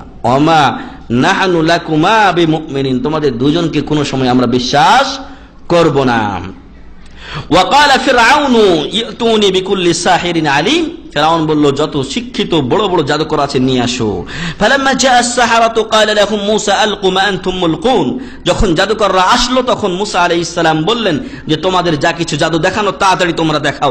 ফালাম্মা আলকাউ ক্বালা মূসা মা জিতুম বিহি আস-সিহরু ইন্নাল্লাহা সায়ুবতিলু, যে যখন তারা জাদু পেশ করলো তখন মূসা আলাইহিস সালাম বললেন তোমরা যা পেশ করছো সেটা জাদু, আর আল্লাহ অবশ্যই এটাকে বাতিল প্রমাণিত করবেন। ইন্নাল্লাহা লা ইউসলিহু আমালাল মুফসিদিন, যারা ফাসাদ সৃষ্টিকারী তাদের কর্মকে মহান রব্বুল আলামিন কখনোই কৃতকার্য করেন না, তাদেরকে কৃতকার্য করেন না। ওয়া ইউহিক্কুল্লাহুল হাক্কা বিকালিমাতিহি ওয়ালাউ কারিহাল মুজরিমুন, পাপিষ্ঠরা যদিও অপছন্দ করে তারপরও মহান রব্বুল আলামিন পৃথিবীর বুকে সত্যকে প্রতিষ্ঠিত করে দেখান। ফামা আমানা লিমূসা ইল্লা যুররিয়াতুম মিন কওমিহি আলা খাউফিন মিন ফিরআউন ওয়া মালাইহিম আন ইফতিনাহুম, এত কিছুর পরও, মুজিজার পরও বনি ইসরাইল, ফিরআউনের দল তো বাদী, বনি ইসরাইলের কওমের মধ্য থেকে খুব কম সংখ্যক লোকই ঈমান আনলো মুসা ও হারুনের প্রতি, আল্লাহর প্রতি। কেন? খাউফান, খাউফ আলা খাউফিন মিন ফিরআউন ওয়া মালাইহিম আন ইফতিনাহুম, ফিরআউন এবং তার দলবলের ভয়ে যে যদি ঈমান আনি হয়তো ধরে নিয়ে গিয়ে পিটবে। যেরকম ইসলামের প্রথম যুগে ইয়াসির সুমাইয়াকে পিটা হয়েছে, যেমন বেলাল রাদিয়াল্লাহু আনহুকে পিটা হয়েছে, আরো অন্যদেরকে প্রহার করা হয়েছে, নির্যাতন চালা হয়েছে রাসূল সাল্লাল্লাহু আলাইহি ওয়াসাল্লামের উপরে। এই নির্যাতনের ভয়ে তারা আর বেশি লোক ঈমান আনলো না। ওয়া ইন্না ফিরআউনা লাআলিন ফিল আরদি ওয়া ইন্নাহু লামিনাল মুসরিফিন, আর ফিরআউন পৃথিবীতে বড় অধ্যতা এবং সীমালঙ্ঘনকারী ছিল এবং সে বড় জালেম ছিল। ওয়া ইন্নাহু লামিনাল মুসরিফিন, সে অবাধ্য ছিল। ওয়া ক্বালা মূসা ইয়া কওমি ইন কুনতুম আমানতুম বিল্লাহি ফাআলাইহি তাওয়াক্কালু ইন কুনতুম মুসলিমিন, মূসা আলাইহিস সালাম তার কওমকে বললেন যে তোমরা যদি সত্যিকার অর্থে আল্লাহর উপরে ঈমান এনে থাকো তাহলে তোমরা আল্লাহর উপরেই ভরসা করো, যদি তোমরা মুসলমান হয়ে থাকো। ফাকালু আলাল্লাহি তাওয়াক্কালনা, তখন তারা বলল যে আল্লাহর উপরে আমরা ভরসা করলাম। রব্বানা লা তাজআলনা ফিতনাতাল লিল কওমিজ জালিমিন, হে মহান রব্বুল আলামিন আমাদেরকে জালেম সম্প্রদায়ের জন্য ফিতনার কারণ বানায়েন না। ওয়ানাজ্জিনা বিরহমাতিকা মিনাল কওমিল কাফিরিন, আপনার রহমতে কাফির সম্প্রদায়ের থেকে আমাদেরকে নাজাত দিন, উদ্ধার করুন। ওয়া আওহাইনা ইলা মূসা ওয়া আখিহি আন তাবাওয়া লিকাওমিকুমা বিমিসর বুয়ুতান ওয়াজআলু বুয়ুতাকুম কিবলা। আর মহান রব্বুল আলামিন মূসা ও হারুনকে বললেন আলাইহিস সালাতু ওয়াস সালাম যে তোমরা মিশরে বাড়ি তৈরি করো আর বাড়িতেই তোমরা নামাজ পড়ো। কোথায় নামাজ পড়ো? বাড়িতে নামাজ পড়ো। কেন? বাইরে বের হলে বা বাইরে কোনো জায়গায় একত্রিত হয়ে নামাজ পড়তে গেলে ফেরাউনের দলের লোকেরা তোমাদেরকে হত্যা করতে পারে, এজন্য বাড়িতেই তোমরা নামাজ আদায় করো। আর এখনো এই বিধান আমাদের জন্য বলবৎ রয়েছে, যদি আপনি বাড়ি থেকে বের হয়ে মসজিদে যাওয়ার জন্য বের হন আর এর মধ্যখানে যদি আপনার জীবনের খতরা থাকে তাহলে আপনি বাড়িতে নামাজ পড়বেন। যদি আপনার জীবনের খতরা থাকে তাহলে আপনি বাড়িতেই নামাজ পড়বেন। ওয়াকিমুস সালাহ, এবং তোমরা নামাজকে পূর্ণভাবে আদায় করো। ওয়াবাশশিরিল মুমিনিন, এবং মুমিনদেরকে তুমি সুসংবাদ দান করো হে মুসা আলাইহিস সালাম। ওয়া ক্বালা মুসা রাব্বানা ইন্নাকা আতাইতা ফিরআউন। মুসা আলাইহিস সালাম এবার মহান রব্বুল আলামিন কাছে দোয়া করছেন, বলছেন হে আল্লাহ তুমি ফিরআউনকে দিয়েছো এবং তার দলবলকে দিয়েছো জিনাতান, দুনিয়ার সকল চাকচিক্য দিয়েছো, ওয়া আমওয়ালান, সম্পদ দিয়েছো, ফিল হায়াতিদ দুনিয়া, দুনিয়ার বুকে, রব্বানা লিউদিল্লু আন সাবিলিক, আল্লাহ তুমি কি তাদেরকে এগুলো দিয়েছো যাতে করে তারা মানুষকে তোমার পথ থেকে কি করে? গোমরা করে দেয়, তোমার পথ থেকে মানুষদেরকে বাধা দেয়। রব্বানা তুমিস আলা আমওয়ালিহিম, মহান রব্বুল আলামিন ওদের মালগুলো কি করুন? ধ্বংস করে দিন। বদদোয়া করছেন মুসা আলাইহিস সালাম। এত কিছুর পরও যখন এই শয়তান জাতি ঈমান না আনলো তখন মুসা আলাইহিস সালাম দোয়া করলেন রব্বানা তুমিস আলা আমওয়ালিহিম, মহান রব্বুল আলামিন ওদের মালকে ধ্বংস করে দিন। ওয়াশতুদ আলা কুলুবিহিম, ওদের অন্তরগুলোকে আরো কঠিন করে দিন। ফালা ইউমিনুনা হাত্তা ইয়ারাবুল আযাবাল আলীম, আর কঠিন আযাব না দেখা পর্যন্ত ওরা যেন ঈমান না আনে। আর কঠিন আযাব যখন চলে আসে, আল্লাহর যখন শাস্তি চলে আসে, তখন ঈমান আনলে আর কোনো লাভ হবে না।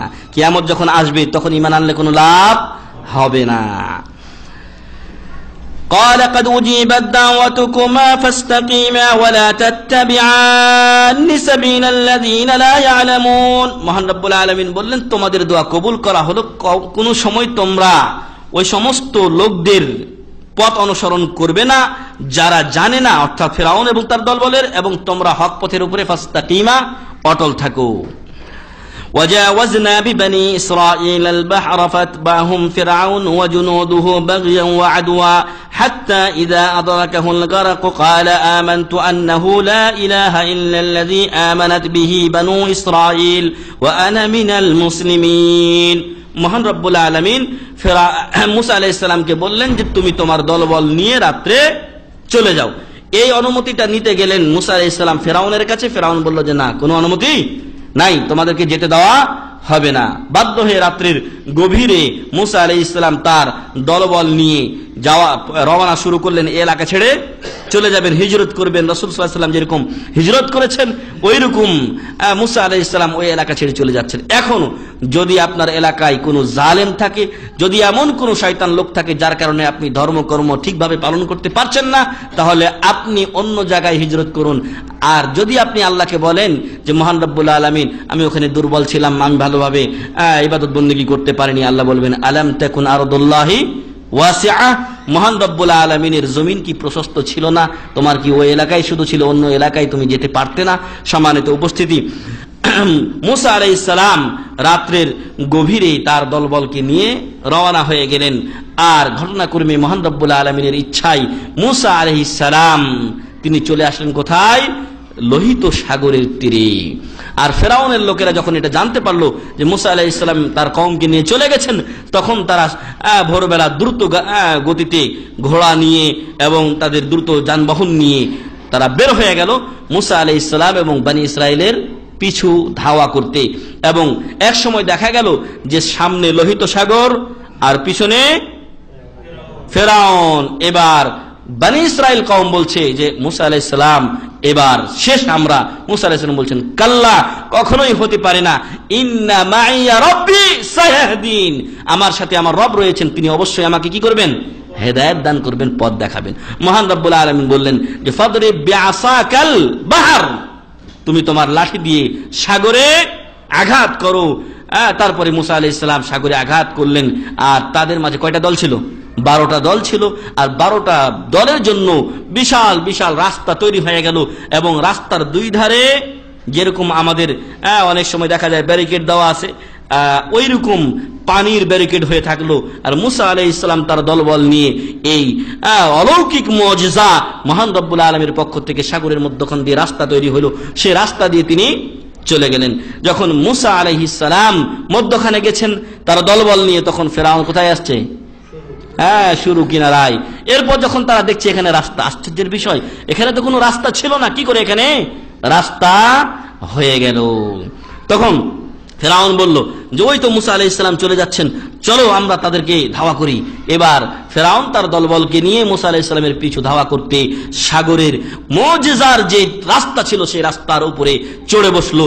তারপরে মুসা আলাইহিস সালাম যখন ওপারে গেলেন তখন ফেরাউন মধ্যখানে। তখনই মহান রব্বুল আলামিন বলছেন ওয়াজাওয়াজনা বিবানি ইসরাঈল আল বাহরা ফাতবাহুম ফিরাউন, আমি মুসা আলাইহিস সালামকে সাগর পার করে দিলাম। আবার আমাদের দেশে আরেক ভুল করে, নীল নদ না, আসলে এটা ছিল লোহিত সাগর, বাহার, এটা সাগর ছিল, এটা কোনো নদী ছিল না, সমুদ্র ছিল। তো আমি বনি ইসরাইলকে পার করলাম। ফাতবাহুম ফিরাউন, তাদের পিছু ধাওয়া করলো ফিরাউন ওয়া জুনুদুহু, তার সেনাবাহিনী, বাগিয়ান, সীমা লঙ্ঘন করে, ওয়া আদওয়া, এবং অধ্যতা প্রকাশ করে, হাত্তা ইযা আদরাকাহুল গারাক, যখন ফিরাউনকে পানিতে পেয়ে বসলো মহান রব্বুল আলামিন, যখন মুসা আলাইহিস সালাম পার হয়ে গেলেন তার দলবল নিয়ে, তখন পানিকে আল্লাহ তাআলা বললেন যে তুমি মিশে যাও। পানি মিশে গেল। তখন ডুবছিল ফিরাউন আর বলছিল আমানতু আন্নাহু লা ইলাহা ইল্লাল্লাযী আমানাত বিহি বানু ইসরাঈল, আমি ঈমান আনয়ন করছি এবং একথা সাক্ষ্য দিচ্ছি যে বানি ইসরাঈলগণ যেই ইলাহ বা রবের প্রতি ঈমান এনেছেন সেই ইলাহ ছাড়া আর কোনো সত্য ইলাহ নেই। ওয়া আনা মিনাল মুসলিমিন, আমি মুসলমানদের একজন। মহান রব্বুল আলামিন তখন তাকে বললেন আল আনা ওয়াকাদ আসাইতা ক্বাবলু ওয়া কুনতা মিনাল মুফসিদিন, এখন ঈমান আনো, অথচ এর আগে তুমি বড় অবাধ্য ছিলে এবং বড় ফিতনা ফাসাদ সৃষ্টিকারী ছিলে, বড় দুরাচার ছিলে, বড় শয়তান ছিলে এবং বড় জালেম ছিলে। ফালইয়াউমা নুনাজ্জিকা বিবাদানিকা লিতাকুনা লিমান খালফাকা আয়া, তবে ফিরাউন তুমি জেনে রাখো যে তোমার শরীরটা আমি আজকে বাকি রাখবো। ফালইয়াউমা নুনাজ্জিক, আমি তোমাকে বাকি রাখবো কিভাবে? বেবাদানিকা, তোমার শরীর দিয়ে, লিতাকুনা লিমান খালফাকা আয়া, যাতে তুমি পরবর্তীদের জন্য কি হতে পারো? নিদর্শন হতে পারো। পরের লোকেরা এসে তোমাকে দেখে যেন শিক্ষা অর্জন করে। পরের লোকেরা এসে কি তাকে দেখে শিক্ষা অর্জন করেছে? না। প্রত্যেকটা রাষ্ট্রে আজকে দেখেন কত জুলুম চলছে, সরকারি তরফ থেকে, বড় বড় ধনী যারা তাদের তরফ থেকে গরিব লোকদের উপরে অনেক জুলুম চলছে, কিন্তু তারা কিন্তু একবারও খেয়াল করে দেখে না যে একদিন আমাদেরকে বিদায় নিতে হবে, জুলুমের একদিন শেষ আছে, এগুলো তারা চিন্তা করে না। আল্লাহ বললেন ফালইয়াউমা নুনাজ্জিকা বিবাদানিকা লিতাকুনা লিমান খালফাকা আয়া ওয়া ইন্না কাসীরাম মিনান নাসি আন আয়াতিনা লাগাফিলুন, তবে অনেক লোক আমার আয়াত থেকে, নিদর্শন থেকে কি গাফিল। সম্মানিত উপস্থিতি, এই আয়াত পড়ার পর বৈজ্ঞানিকগণ চিন্তা করলেন কোরআনের বাণী কি সত্য, কোরআনের বাণী সত্য। তাই তারা ফেরাউনের লাশ লোহিত সাগরে খোঁজার জন্য মিশন শুরু করলেন এবং পরিশেষে এই ফেরাউনের লাশ লোহিত সাগরে পাওয়া গেছে এবং যেটা মিশরের পিরামিডে কি আছে? সংরক্ষিত আছে। সম্মানিত উপস্থিতি, এর মাধ্যমে আমরা বুঝতে পারলাম যে নাজাতের মাস হচ্ছে, মুক্তির মাস, বিজয়ের মাস হচ্ছে মুহররম মাস। মহান রব্বুল আলামিন এই দিন মুসা আলাইহিস সালামকে সবচাইতে পৃথিবীর বড় শত্রুর একটা শত্রু যে বলেছিল আনা রব্বুকুমুল আ'লা, সেই শত্রুকে আল্লাহ তাআলা পতন ঘটিয়েছিলেন, তাকে সদল বলে নিঃশেষ করে দিয়েছিলেন লোহিত সাগরে। ফলে তার বাড়িতে কোনো মহিলা ছাড়া আর কেউ ছিল না, শুধু মহিলা ছিল। এজন্য মিশরে আজও মহিলারা কি করে জানেন? বাড়ির নেতৃত্ব দেয় মহিলারা। কেন? যখন ফেরাউনের দলবল সব মরে গেল তখন ওই চাকর বাকর ছাড়া আর কেউ ছিল না। এবার মহিলাগুলোর যে চাহিদা আছে এটা পূরণের জন্য কি করলো? তারা চাকর বাকরগুলোকে বিয়ে করলো। ফলে ওই তখন থেকে মহিলাদের ভিতরে একটা কর্তৃত্ব ভাব আছে। কারণ চাকরে যদি মনিব হয় তো ওর তো পাওয়ার চলে না, ফলে স্ত্রী যা বলতো চাকরে তাই শুনতো, যদিও স্বামীর কাজ সেই চালাতো। যাই হোক, সর্বোপরি এখন এই অভ্যাসটা অনেকটাই মিশরীদের মাঝে রয়েছে, তখন থেকেই এই ভাবটা তাদের মাঝে আছে। সম্মানিত উপস্থিতি, আসুন আমরা এই ফেরাউনের ঘটনা থেকে শিক্ষা গ্রহণ করি যে জুলুম থেকে, অন্যায় থেকে আমরা দূরে থাকব এবং এই মুহররম মাসে আমরা বিজয়ের জন্য রোজা রাখবো শুকরান লিল্লাহি তাআলা, মহান রব্বুল আলামিনের শুকরিয়া স্বরূপ। এবং এই মাসে যত বেদাত আছে সেগুলো থেকে আমরা বেঁচে থাকব। একটি হাদিসে বলা হয়েছে, সালামা বিন আকওয়া রাদিয়াল্লাহু আনহু বলছেন, রাসূল সাল্লাল্লাহু আলাইহি ওয়াসাল্লাম একজন লোককে পাঠালেন এই মর্মে আদেশ দিয়ে তিনি যেন মানুষের মাঝে ঘোষণা করে দেন যে যারা আজকে অলরেডি আশুরার দিন অর্থাৎ মুহররম মাসের 10 তারিখ যখন রাসূল সাল্লাল্লাহু আলাইহি ওয়াসাল্লাম মদিনায় পৌঁছলেন এবং ওই কথোপকথনগুলো যেগুলো একটু আগে আমরা বর্ণনা করেছি সেগুলো বলা হলো তখন বা হলো তার মাঝে এবং ইহুদিদের মাঝে, তখন রাসূল সাল্লাল্লাহু আলাইহি ওয়াসাল্লাম একজন আহ্বানকারীকে বলে পাঠালেন, ঘোষণাকারীকে, সে যেন ঘোষণা করে দেয় যারা অলরেডি খেয়েছো এখন থেকে রোজা রাখো, আর খাবে না, আর যারা খাওনি তারা পুরা রোজা পালন করো। এইভাবে তখন থেকে আপনার এই আশুরার রোজা শুরু হয়ে যায়। সম্মানিত উপস্থিতি, এই আশুরার রোজা রাখলে আমাদের লাভ কি? আশুরার রোজা রাখলে আমাদের লাভ কি? প্রথমে আমরা বলেছি আল্লাহর শুকরিয়া স্বরূপ মুসা আলাইহিস সালাম রেখেছিলেন, তার উত্তরাধিকারী বা তার উত্তরসূরি মুহাম্মদ সাল্লাল্লাহু আলাইহি সাল্লাম রেখেছেন, আমরা তার উম্মত, আমরা রাখবো। এটা 1 নম্বর কারণ। 2 নম্বর কারণ হচ্ছে এতে আমাদের জন্য পারলৌকিক কিছু মঙ্গল রয়েছে, আমাদের কিছু ফজিলত রয়েছে। সেই ফজিলত সম্পর্কে বলতে গিয়ে কাতাদা রাদিয়াল্লাহু আনহু বলছেন যে একজন লোক রাসূল সাল্লাল্লাহু আলাইহি সাল্লামকে জিজ্ঞাসা করলেন আন সিয়ামি আশুরা, আশুরা রোজা সম্পর্কে। ফাকালা, রাসূল সাল্লাল্লাহু আলাইহি ওয়াসাল্লাম বললেন, আহতাসিবু আলাল্লাহি আন ইউকাফফিরা সানাতাল্লাতী ক্বাবলাহু, আমি আল্লাহর কাছে আশা করি যে আশুরার রোজার বিনিময়ে মহান রব্বুল আলামিন পূর্বের 1 বছরের গুনাহ মাফ করবেন। সুবহানাল্লাহি ওয়া বিহামদিহি। 1434 হিজরিতে কতগুলো গুনাহ করেছি প্রত্যেকে জানা আছে কি? না, অগণিত গুনাহ করেছি, অগণিত পাপ করেছি। হাজি গাজী আলেম ওলামা সাধারণ জনতা প্রত্যেকেই আমরা পাপের সাগরে হাবুডুবু খাচ্ছি। আর সেই পাপগুলো মোচনের একটা ব্যবস্থা মহান রব্বুল আলামিন আমাদের জন্য রেখেছেন যে আশুরার দিন রোজা রাখলে, 10ই মুহররম রোজা রাখলে আমার পূর্বের গুনাহ মাফ হবে। আল্লাহ যেন আমাদের সকলকে এই রোজা রাখার তৌফিক দান করেন, আল্লাহুম্মা আমিন। এখন এই রোজা আমরা কিভাবে রাখবো? এই রোজা আমরা রাখবো 3টি পদ্ধতি আছে। 1 নম্বর পদ্ধতি হচ্ছে যে আপনি আশুরার দিন রোজা রাখবেন, তার আগে একটা রাখবেন, পরে একটা রাখবেন। কয়টা হবে? মোট 3টা।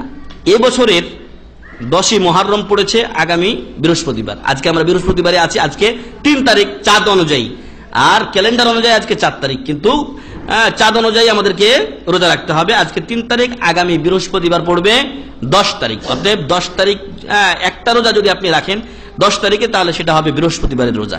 আপনি যদি এখন 3টি রোজা সবচাইতে ভালো এবং পরিপূর্ণ রোজা রাখতে চান তাহলে তার আগে একদিন অর্থাৎ বুধবারে আপনি রোজা রাখবেন, মঙ্গলবারে আপনি রাত্রে দিবাগত রাত্রে সাহারি খাবেন, বুধবার রোজা রাখবেন, বৃহস্পতিবার রাখবেন, শুক্রবার রাখবেন, 3টা রোজা। আরেকটা সিস্টেম আছে যা হাদিস দ্বারা সাব্যস্ত, সেটা হলো যে 9 এবং 10, 9 এবং 10 অর্থাৎ বুধবার বৃহস্পতিবার, অথবা 10 ও 11, এই 2 দিন রোজা রাখা। রাসূল সাল্লাল্লাহু আলাইহি সাল্লামকে যখন বলা হলো যে ইহুদিরা এই দিনটাকে কি করে? সম্মান করে, তখন রাসূল সাল্লাল্লাহু আলাইহি সাল্লাম বললেন যে লাইন বাকিতু ইলা কাবিলিন লা আসুমান্না তাসিআ মাল আশির, যদি আগামী বছর আমি বেঁচে থাকি তাহলে 10-এর সাথে আমি 9 তারিখে রোজা রাখবো। কেন? মুখালিফাতান লিল ইয়াহুদ, ইহুদিদের বিরোধিতা করার জন্য।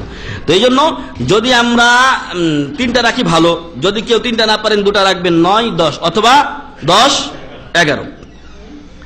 আর তৃতীয় আরেকটা পদ্ধতি আছে, সেটা হলো কেউ যদি ওই 1, 2 মিলাতে না চান তাহলে অন্তত 10ই মুহররম আগামী বৃহস্পতিবার রোজা রাখবেন, সেটা তার জন্য কি হবে? যথেষ্ট হবে। একদিন রোজা রাখা হঠাৎ করে মাকরুহ হিসাবে এটা গণ্য হবে না, বরং ফতোয়া লাজনা দাইমা, এই দেশে সর্বোচ্চ উলামা পরিষদের ফতোয়া, স্থায়ী ফতোয়া বোর্ডের ফতোয়া, সকলেরই ফতোয়া হচ্ছে যে একদিন রোজা রাখলেও কোনো সমস্যা নেই, কারণ সেই দিনটা হচ্ছে ইয়াউমে আশুরা, মুহররমের 10 তারিখ। অতএব আমরা এই বছরের শুরুতে সকলকে আহ্বানই করব যে আসুন আমরা তওবা করি, আমরা আমাদের পূর্বের গুনাহগুলোর জন্য আল্লাহর কাছে ক্ষমা চাই এবং আমরা যেন ভবিষ্যতে ভালো কাজ করার ভালো আমল করার জন্য অঙ্গীকারবদ্ধ হই। মহান রব্বুল আলামিন বলছেন, ওয়াসারিউ ইলা মাগফিরাতিম মির রাব্বিকুম ওয়া জান্নাতিন আরদুহাস সামাওয়াতু ওয়াল আরদ উইদ্দাত লিল মুত্তাকিন। তোমরা দ্রুত এগিয়ে আসো সেই মাগফিরাতের দিকে তোমাদের পালনকর্তার পক্ষ থেকে, এবং সেই জান্নাতের দিকে যার পরিধি হলো আসমান ও জমিন সমপরিমাণ। আল্লাহু আকবার। আমাদের এখন কি চিন্তাধারা যে জান্নাতের কোন এক জায়গাতে একটু মাথা গোঁজার ঠাঁই পাইলেই মনে হয় আলহামদুলিল্লাহ, কিন্তু মহান রব্বুল আলামিন আমাদেরকে আহ্বান করছেন জান্নাতিন আরদুহাস সামাওয়াতু ওয়াল আরজ, এমন জান্নাতের পূর্তি বা এমন জান্নাতের দিকে যার পরিধি হবে আসমান এবং জমিন সমপরিমাণ। আল্লাহু আকবার। সেই জান্নাতের দিকে আসতে হলে মহান রব্বুল আলামিনের কাছে ক্ষমা চাইতে হবে, তওবা করতে হবে, এবং ভবিষ্যতে ভালো কাজ করার অঙ্গীকার করতে হবে। আর এই জান্নাত সেই জান্নাত যা মুত্তাকিনদের জন্য, পরহেজগারদের জন্য তৈরি করে রাখা হয়েছে। সূরা আলে ইমরান 133 নম্বর আয়াত। সম্মানিত উপস্থিতি, এ হচ্ছে আরবি মাসকে আপনি শুরু করবেন, আরবি বছরকে শুরু করবেন আশুরায়ে মুহররম দিয়ে, তওবা দিয়ে, ইস্তিগফার দিয়ে, ভালো আমল দিয়ে। আর আমাদের সমাজে চলছে কি, যদি পহেলা বৈশাখ আসে তখন কি হবে? রমনা বটমূলে যেতে হবে, নারী পুরুষের অবাধ মেলামেশা এবং সংমিশ্রণ, আর পান্তা ভাত আর ইলিশ খেয়ে মুসলমান ওয়ান ইসলামিক কর্মকাণ্ডে লিপ্ত হয়ে পড়বে। না, এটা নববর্ষের, এটা নববর্ষ বরণের এটা কোনো পদ্ধতি নয়, এটা অনেস্টি কালচার, এটা মুসলিম করতে পারে না। এবং সেইখানে কত যে বেহায়াপনা হয়, যারা হয়তো গেছেন তারা জানেন, আমি কোনোদিন যাইনি। আল্লাহ যেন আমাদের মুসলিম উম্মাকে এরকম অশ্লীলতা থেকে, বেহায়াপনা থেকে হেফাজত করেন, আল্লাহুম্মা আমিন। এবং আপনার বছরের শুরু এজন্য নয় যে আপনি 31st নাইট অথবা 31st ডে ইত্যাদি এগুলো নাম দিয়ে আপনি নারী পুরুষের অবাধ মেলামেশাকে রাত 12টার সময় সবাই একযোগে পালন করবে, আর অসংখ্য নারী বা মেয়েরা ধর্ষিত হবে না। এটা বছরের প্রথম শুরু এভাবে মহান রব্বুল আলামিন করতে পারেননি, বরং যে সময়, যে নিয়ামত মহান রব্বুল আলামিন আমাদেরকে দিয়েছেন, এটা তার সাথে সম্পূর্ণ সাংঘর্ষিক এবং কুফরি।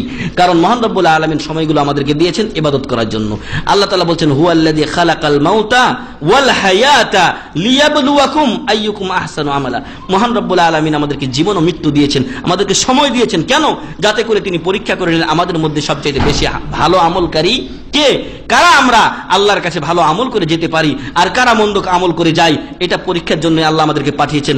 আর সেই বছরের শুরুতে যে সময় দিয়ে আল্লাহ আমাকে ভালো কাজ করতে বললেন, তার শুরুতেই 31st নাইটে দেখা যাচ্ছে অসংখ্য নারী পুরুষ জেনা ব্যভিচারে নিমজ্জিত হয়ে গেল, নাউযুবিল্লাহি মিন যালিক। না, এটা মুসলমানের চরিত্র হতে পারে না। আবার কিছু লোক এখন বর্তমানে বের হয়েছে, যারা কি করে, যারা নিজেদেরকে ইসলামী দল বলে পরিচয় দেয়, আর ওরাও কিন্তু বর্ষবরণ করে, তবে একটু ভিন্ন ধরনের।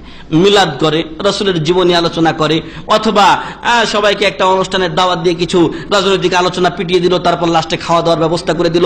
না, এগুলো বর্ষবরণের কোনো নিয়ম না, বরং বছর শুরু হচ্ছে একে কেন্দ্র করে কোনো এরকম অনুষ্ঠান করা, এটা সম্পূর্ণ ইসলামে অবৈধ এবং নতুন বেদাত বলে গণ্য হবে। বরং আমাদের উচিত হবে যে আমরা যখন এই নতুন বছর পেলাম, তখন আমরা যেন প্রতিজ্ঞা করি যে আমরা শিরক বেদাত থেকে মুক্ত হয়ে তাওহীদ ও সহিহ সুন্নাহর উপরে চলবো। আমরা জনগণের কল্যাণ করব এবং মানুষদেরকে কোরআন ও সহিহ সুন্নাহর পথে আহ্বান করব। এরকম কোনো নতুন বেদাত চালু করা মানুষের জন্য কোনো ক্রমে জায়েজ হবে না। অপরদিকে এই আপনার আশুরায়ে মুহররমকে কেন্দ্র করে একটা তিক্ত ইতিহাসও মুসলমানদের ইতিহাসে, মুসলমানদের সিরাত গ্রন্থগুলিতে লিপিবদ্ধ হয়েছে, আর সেটা হলো জঙ্গে কারবালা। কারবালার যুদ্ধের ইতিহাস, কারবালার ইতিহাস যুক্ত হয়েছে ইয়াউমে আশুরা, 10 মুহররমের দিনে। তবে জেনে রাখা ভালো, সম্মানিত উপস্থিতি, আমাদের দেশে এই কারবালার ইতিহাস সম্পর্কে সবচাইতে বেশি যে বইটা মানুষ পাঠ করে সেটা হচ্ছে বিষাদ সিন্ধু, যা মিথ্যায় পরিপূর্ণ। এই বিষাদ সিন্ধু থেকে কোনো কিছু নেওয়া যাবে না, বরং সঠিক ইতিহাস থেকে কারবালার ইতিহাস গ্রহণ করতে হবে, বিশুদ্ধ ইতিহাস থেকে কারবালার ইতিহাস গ্রহণ করতে হবে। আর সেই বিষাদ সিন্ধু পড়ে অনেক লোক মুআবিয়া রাদিয়াল্লাহু আনহুকে গালি দেয়, নাউযুবিল্লাহি মিন যালিক। কেউ যদি মুআবিয়া রাদিয়াল্লাহু আনহুকে গালি দেয়, তাহলে তার ঈমান চলে যাওয়ার খুবই সম্ভাবনা রয়েছে। অথচ এটা অহরহ আমাদের দেশে করা হয়। কারণ মুআবিয়া রাদিয়াল্লাহু আনহু, ইয়াজিদ পরবর্তীতে যা ঘটেছে সেটা আলাদা বিষয়, কিন্তু মুআবিয়া রাদিয়াল্লাহু আনহু উনি সাহাবী ছিলেন, কাতেবে ওহী ছিলেন, রাসূল সাল্লাল্লাহু আলাইহি ওয়াসাল্লামের শ্যালক ছিলেন, খালুল মুমিনিন, মুমিনদের মামা তাকে বলা হতো। তার ব্যাপারে রাসূল সাল্লাল্লাহু আলাইহি ওয়াসাল্লাম অনেক সুসংবাদ দিয়েছেন, তার জন্য দোয়া করেছেন।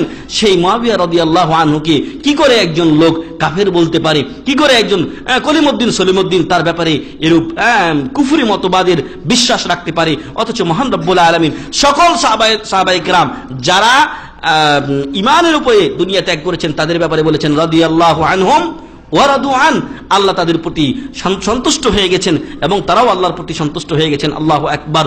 আর এরপরে কেউ যদি বিষাদ সিন্ধু আর টিসাদ সিন্ধু পড়ে এরকম ভ্রান্ত আকীদা রাখে তাহলে সে নিজের ঈমান নিজেই হারাবে। সম্মানিত উপস্থিতি, এর সাথে বর্তমান আমরা যে এলাকায় আছি সে এলাকায় একটা জামাত আছে, বিশেষ জামাত, যেই জামাতের লোকেরা তারা তিলকে তাল বানিয়ে ইতিহাসকে বিকৃতি করে প্রমাণ করতে চায় যে এই দিন মুসলমানরা রোজা রাখে কি জন্য? শোক প্রকাশের জন্য। হুসাইন রাদিয়াল্লাহু আনহু তিনি এই দিন শাহাদাত বরণ করেছিলেন, এই জন্য সকল মুসলমানগণ শোকে রোজা রাখে না। আসলে রোজা রাখার ইতিহাস এটা নয়। রোজা রাখার আসলে ইতিহাস আপনাদেরকে বলেছি। এদিন ছিল বিজয়ের দিন, এদিন ছিল ফিরাউনের ধ্বংসের দিন, এদিন ছিল মূসা আলাইহিস সালামের বিজয় কেতন বা বিজয় পতাকা উড়ানোর দিন। এই জন্যই উনি রোজা রেখেছিলেন, আর আমরা ওই উদ্দেশ্যে রোজা রাখি। কারবালার ঘটনা তার অনেক অনেক পরে। কারবালার ঘটনা ঘটেছে আপনার 61 হিজরিতে। কততে? 61 হিজরিতে কারবালার ঘটনা ঘটেছে। আর রাসূল সাল্লাল্লাহু আলাইহি ওয়াসাল্লাম তিনি যখন মদিনায় হিজরত করেছেন তখন তিনি রোজা রেখেছেন। মদিনায় যখন তিনি হিজরত করেছেন তখন প্রথম হিজরি, তাই না? প্রথম হিজরি, মদিনায় হিজরত করা থেকে শুরু হয়েছে হিজরি সন গণনা। তো তখন থেকে তিনি রোজা রাখছেন। আর তারও আপনার 60 বছর পরের এগুলো ঘটনা, তারও 60 বছরের পরের ঘটনা এগুলো, যে আপনার কারবালার শাহাদাত। অবশ্যই এই ঘটনা ইতিহাস আমরা সঠিকটা আপনাদেরকে সংক্ষেপে তুলে ধরবো, কিন্তু যে সকল লোকেরা বলে যে এটা হচ্ছে মাতম করার জন্য, শোক প্রকাশের জন্য রোজা রাখা হয়, আসলে এটা সত্য নয়। এর সাথে কারবালার আমরা যে রোজা রাখি আশুরায়ে মুহররম বা মুহররমের 10 তারিখে, সেই রোজার সাথে কারবালার কোনো সম্পর্ক নেই। কারবালা এর থেকে সম্পূর্ণ আলাদা। তবে কারবালার ইতিহাস আমাদেরকে সঠিকভাবে জানতে হবে। এই কারবালার সম্পর্কে মানুষদের মাঝে অনেক ভ্রান্ত আকীদা ধারণা প্রচলিত আছে, ফলে অনেকে এদিন কি করে? মাতম করে, তাজিয়া করে এবং শরীর মাথা চাপড়ায়। আপনারা ইন্টারনেটে ঢুকলে দেখতে পাবেন, অথবা অত্র এলাকায় কিছু জায়গা আছে এগুলোতে গেলে আপনি দেখবেন যে ছুরি দিয়ে একজন আরেকজনকে গুতাচ্ছে এবং রক্ত প্রবাহিত করছে। কেন তারা এগুলো করছে? কারণ তারা শোক প্রকাশ করছে এবং নিজেদেরকে ধিক্কার জানাচ্ছে এ বলে যে যেই দিন হুসাইন রাদিয়াল্লাহু আনহুর সহযোগিতা করা দরকার ছিল সেদিন আমরা করতে পারিনি, এই জন্য আমরা আফসোস করছি এবং আজকে আমরা নিজেদেরকে তিরস্কার করে, নিজেদেরকে ধিক্কার দিয়ে আমরা এই শাস্তি নিজেরা মেনে নিচ্ছি। আসলে এই শয়তানের দল, তারাই হুসাইন রাদিয়াল্লাহু আনহুর শাহাদাতের জন্য প্রথম দায়ী। তারাই হুসাইন রাদিয়াল্লাহু আনহু এবং তার পিতা আলী বিন আবি তালিব রাদিয়াল্লাহু আনহুর হত্যার জন্য সবচেয়ে মূল 1 নম্বর জড়িত হলো এই শিয়ারা এবং রাফেজারা। অতএব তাদের থেকে সাবধান ও সতর্ক থাকতে হবে। এই সমস্ত বাতিল ধ্যান ধারণা আমাদের সমাজে মানে রন্ধ্রে রন্ধ্রে পৌঁছে গেছে এবং পৌঁছে গিয়ে দেখা যাচ্ছে যে ছোট ছোট বালক বালিকা কচি কাঁচা এরাও এই আশুরায়ে মুহররমের সময় গান গেয়ে বেড়াচ্ছে। উড়ে যারে জোড়া কবুতর মা ফাতেমা কান্দে কয়, আজ বুঝি কারবালার আগুন লেগেছে মোর কলিজায়। ফাতেমারও কান্দন শুনে আরশ থেকে আল্লাহ কয়, ওরে জিব্রাইল বাতাস কর ফাতেমা বিবির গায়। পুত্র শোকে জ্বলছে আগুন বাতাসে কি ঠান্ডা হয়? পুত্র শোকে জ্বলছে আগুন বাতাসে কি তা ঠান্ডা হয়? এই যে কথাগুলো এগুলো আমাদের বাংলা কবিতার ছন্দে বলা হয়। এখানে আপনি খেয়াল করে দেখুন যে রাসূল সাল্লাল্লাহু আলাইহি ওয়াসাল্লাম যখন মৃত্যু শয্যায় শায়িত, তখন আয়েশা আপনার ফাতেমা রাদিয়াল্লাহু আনহা সেখানে উপস্থিত ছিলেন। একবার রাসূল সাল্লাল্লাহু আলাইহি ওয়াসাল্লামের কাছে কান নিলেন, তো কথাগুলো শুনে উনি কাঁদতে লাগলেন, তাই না? জানেন না এই হাদিস আপনারা? কাঁদতে লাগলেন। তখন রাসূল সাল্লাল্লাহু আলাইহি ওয়াসাল্লাম তাকে বলেছিলেন যে আমি আর থাকবো না, আমি চলে যাব। এরপর আবার তিনি আরেকবার ইশারা করলে উনি যখন নিজের কানটা রাসূল সাল্লাল্লাহু আলাইহি ওয়াসাল্লামের কাছে নিলেন, তখন কথাগুলো শুনে উনি আবার হাসতে লাগলেন। পরবর্তীতে তাকে জিজ্ঞাসা করা হয়েছিল যে আপনি হাসছিলেন কেন? তো উনি বললেন যে আল্লাহ রাসূল সাল্লাল্লাহু আলাইহি ওয়াসাল্লাম আমাকে সংবাদ দিলেন যে আমার ফ্যামিলির মধ্য থেকে সর্বপ্রথম তুমি আমার সাথে কি করবে? মোলাকাত করবে, সাক্ষাৎ করবে। আল্লাহু আকবার। 6 মাস পরে ফাতেমাতুজ জোহরা রাদিয়াল্লাহু আনহা ইন্তেকাল করেছিলেন। এখন এই ঘটনাগুলো ঘটছে কখন? রাসূল সাল্লাল্লাহু আলাইহি সাল্লাম আপনার 11 হিজরির শুরুতে 12ই রবিউল আউয়াল, মুহররম, সফর, রবিউল আউয়াল, এই রবিউল আউয়াল 12ই রবিউল আউয়াল উনি ইন্তেকাল করছেন। তার 6 মাস পরে ইন্তেকাল করেছেন ফাতেমাতুজ জোহরা রাদিয়াল্লাহু আনহা। তাহলে রবিউল আউয়াল, রবিউস সানি, জমাদুল উলা, জমাদুল উখরা, রজব, শাবান, রমাদান ধরেন, বা শাবান রমাদানের মাঝামাঝি টাইমে ফাতেমাতুজ জোহরা রাদিয়াল্লাহু আনহা উনি দুনিয়া থেকে বিদায় নিয়েছেন। তাহলে এটা কত হিজরি? 11তম হিজরি। আর এই ঘটনা ঘটছে কখন? 61 হিজরিতে। আর ওই 61 হিজরিতে ফাতেমা রাদিয়াল্লাহু আনহার কথা বলা হচ্ছে। উনি বলছেন, উড়ে যারে জোড়া কবুতর মা ফাতেমা কান্দে কয়, মানে কাঁদতে কাঁদতে বলছেন যে জোড়া কবুতর তুই উড়ে যা। ফাতেমা রাদিয়াল্লাহু আনহা জীবিত থাকলেই তো কাঁদবেন, উনি তো মরা, উনি তো কবরে, এবং 50 বছর আগে। আল্লাহু আকবার। তারপর দেখেন, আজ বুঝি কারবালার আগুন লেগেছে মোর কলিজায়, ফাতেমা রাদিয়াল্লাহু আনহা কথা বলছেন। সুফিদের এগুলো সব বানানো কিস্সা কাহিনী। আর ফাতেমারও কান্দন শুনে আরশ থেকে আল্লাহ কয়, আল্লাহ এখন আরশ থেকে সরাসরি কথা বলছে, ওহির আর কোনো দরকার নেই। ওরে জিব্রাইল বাতাস কর ফাতেমা বিবিরও গায়ে।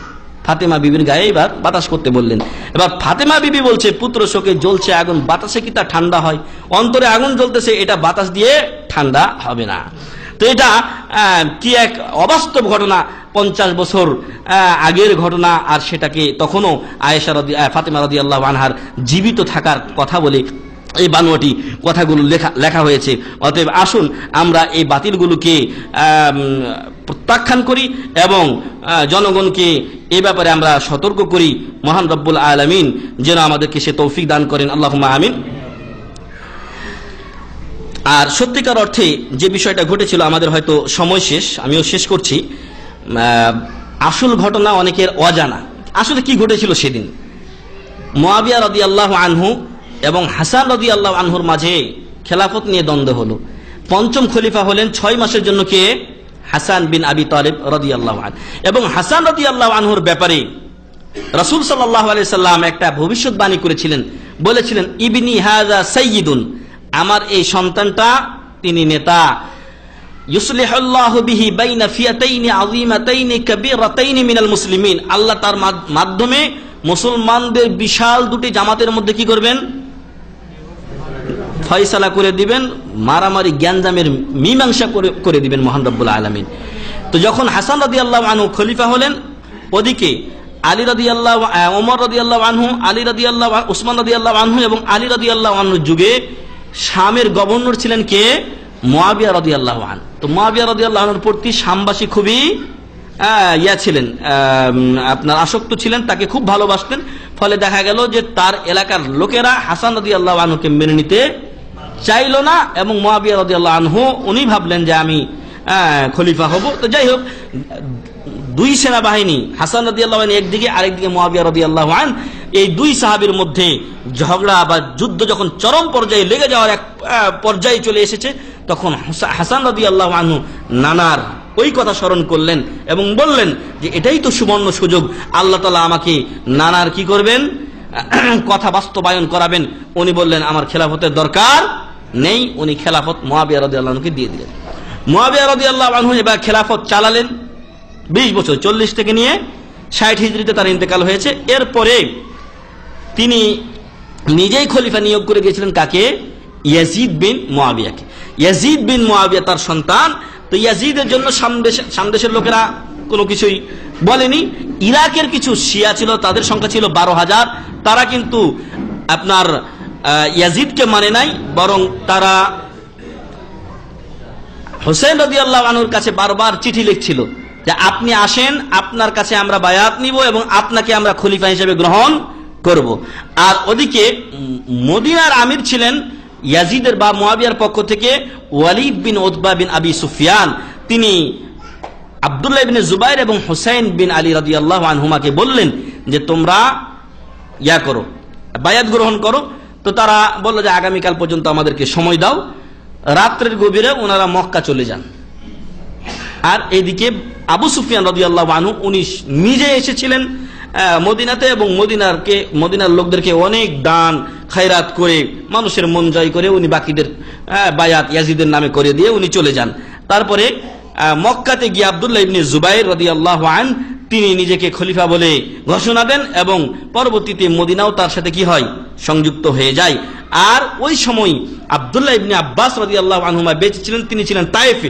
তায়েফ থেকে তিনি যখন শুনলেন যে হোসেন রাদিয়াল্লাহু আনহু বারবার চিঠি আসছে কুফা থেকে, শিয়াদের পক্ষ থেকে, আর এজন্য উনি কুফা যেতে প্রস্তুত, তখন তিনি অনেক দূর থেকে তায়েফ থেকে তিনি তখনকার সময়ে এসে হুসাইন রাদিয়াল্লাহু আনহুকে বারবার বলছিলেন যে তুমি কি এমন এক জায়গায় যেতে চাও যেখানকার লোকেরা তোমার বাবাকে কি করেছে, হত্যা করেছে, তোমার বাবার হত্যাকারীদের কাছে এবং তোমার ভাইয়ের হত্যার সূত্রপাত যারা করেছে তাদের কাছে তুমি যেতে চাও? তো উনি বারবার তাকে নিষেধ করেছিলেন আব্দুল্লাহ ইবনে জুবাইর। কিন্তু হুসাইন রাদিয়াল্লাহু আনহু ওনার ইজতিহাদে তিনি প্রথমত মুসলিম বিন আকিল বিন আবি তালেব, মানে নিজের চাচাতো ভাই মুসলিম বিন আকিল বিন আবি তালেব, আলী বিন আবি তালেব, আকিল বিন আবি তালেব, এরা আপন ভাই। আর আকিলের ছেলে ছিলেন মুসলিম, এদিকে আলীর ছেলে হচ্ছেন হুসাইন। তো মুসলিম বিন আকিলকে উনি পাঠালেন যে যাও খবর কি দেখো। তো উনি গিয়ে দেখলেন যে ওইখানে ঠিক মতোই এই 12,000 শিয়া লোক আছে, তাদেরকে তিনি বায়াত করালেন। কিন্তু পথিমধ্যে ঘটলো আর এক বিপদ, আর সেই বিপদ হলো, এবং ওই সংবাদটা হোসেন রাদিয়াল্লাহু আনহুর কাছে চলে আসলো যে হ্যাঁ ওইখানে 12,000 লোক আছে, তারা আপনার নামে কি করেছে, বায়াত করেছে। আর ইরাকের তখন গভর্নর ছিল ওবাইদুল্লাহ বিন জিয়াদ, অত্যাচারী এক শাসক। এই ওবাইদুল্লাহ বিন জিয়াদ সে তখন পাঠালো হুর বিন ইয়াজিদ আত-তামিমিকে, এবং বলল যে তুমি হুসাইন রাদিয়াল্লাহু আনহুকে, উনি তখন থেকে রওনা দিয়ে চলে আসলেন, বললেন যে হুসাইনের সাথে তুমি লড়াই করবে না, তবে তুমি তাকে কুফাতে ঢোকার জন্য বাধ্য করবে, এবং তার সাথে সাথে তুমি সবসময় থাকবে। এবং হুর বিন ইয়াজিদ আত-তামিমির সাথে 1000 সৈন্য ছিল, আর আপনার 100 বা 110-20 মতো ছিল হুসাইন রাদিয়াল্লাহু আনহুর সাথে, এবং ছোট বড় এগুলো মিলিয়ে।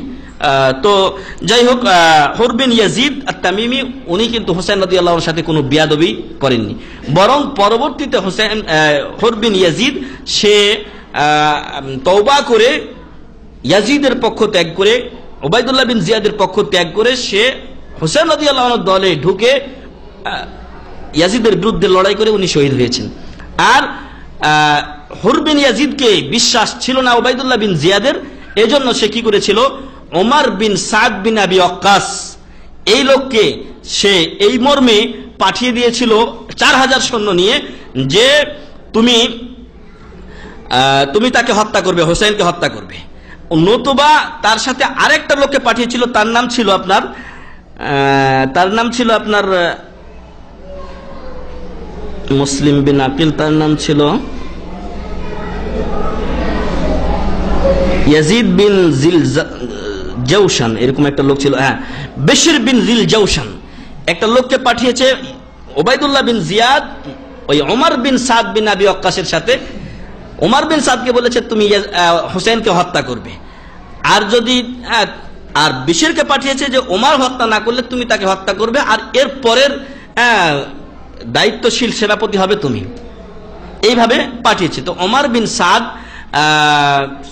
হোসেন বিন আলী রাদিয়াল্লাহু আনহুর কাছে গিয়ে যখন পৌঁছলো তখন হোসেন রাদিয়াল্লাহু আনহু বললেন যে আমি তোমাদের সাথে লড়াই করতে আসিনি, আমি তোমাদেরকে 3টা এখতিয়ার দিচ্ছি, যে কোনো একটা যদি আমাকে করতে দাও তাহলে আমি কোনো লড়াই তোমাদের সাথে করব না।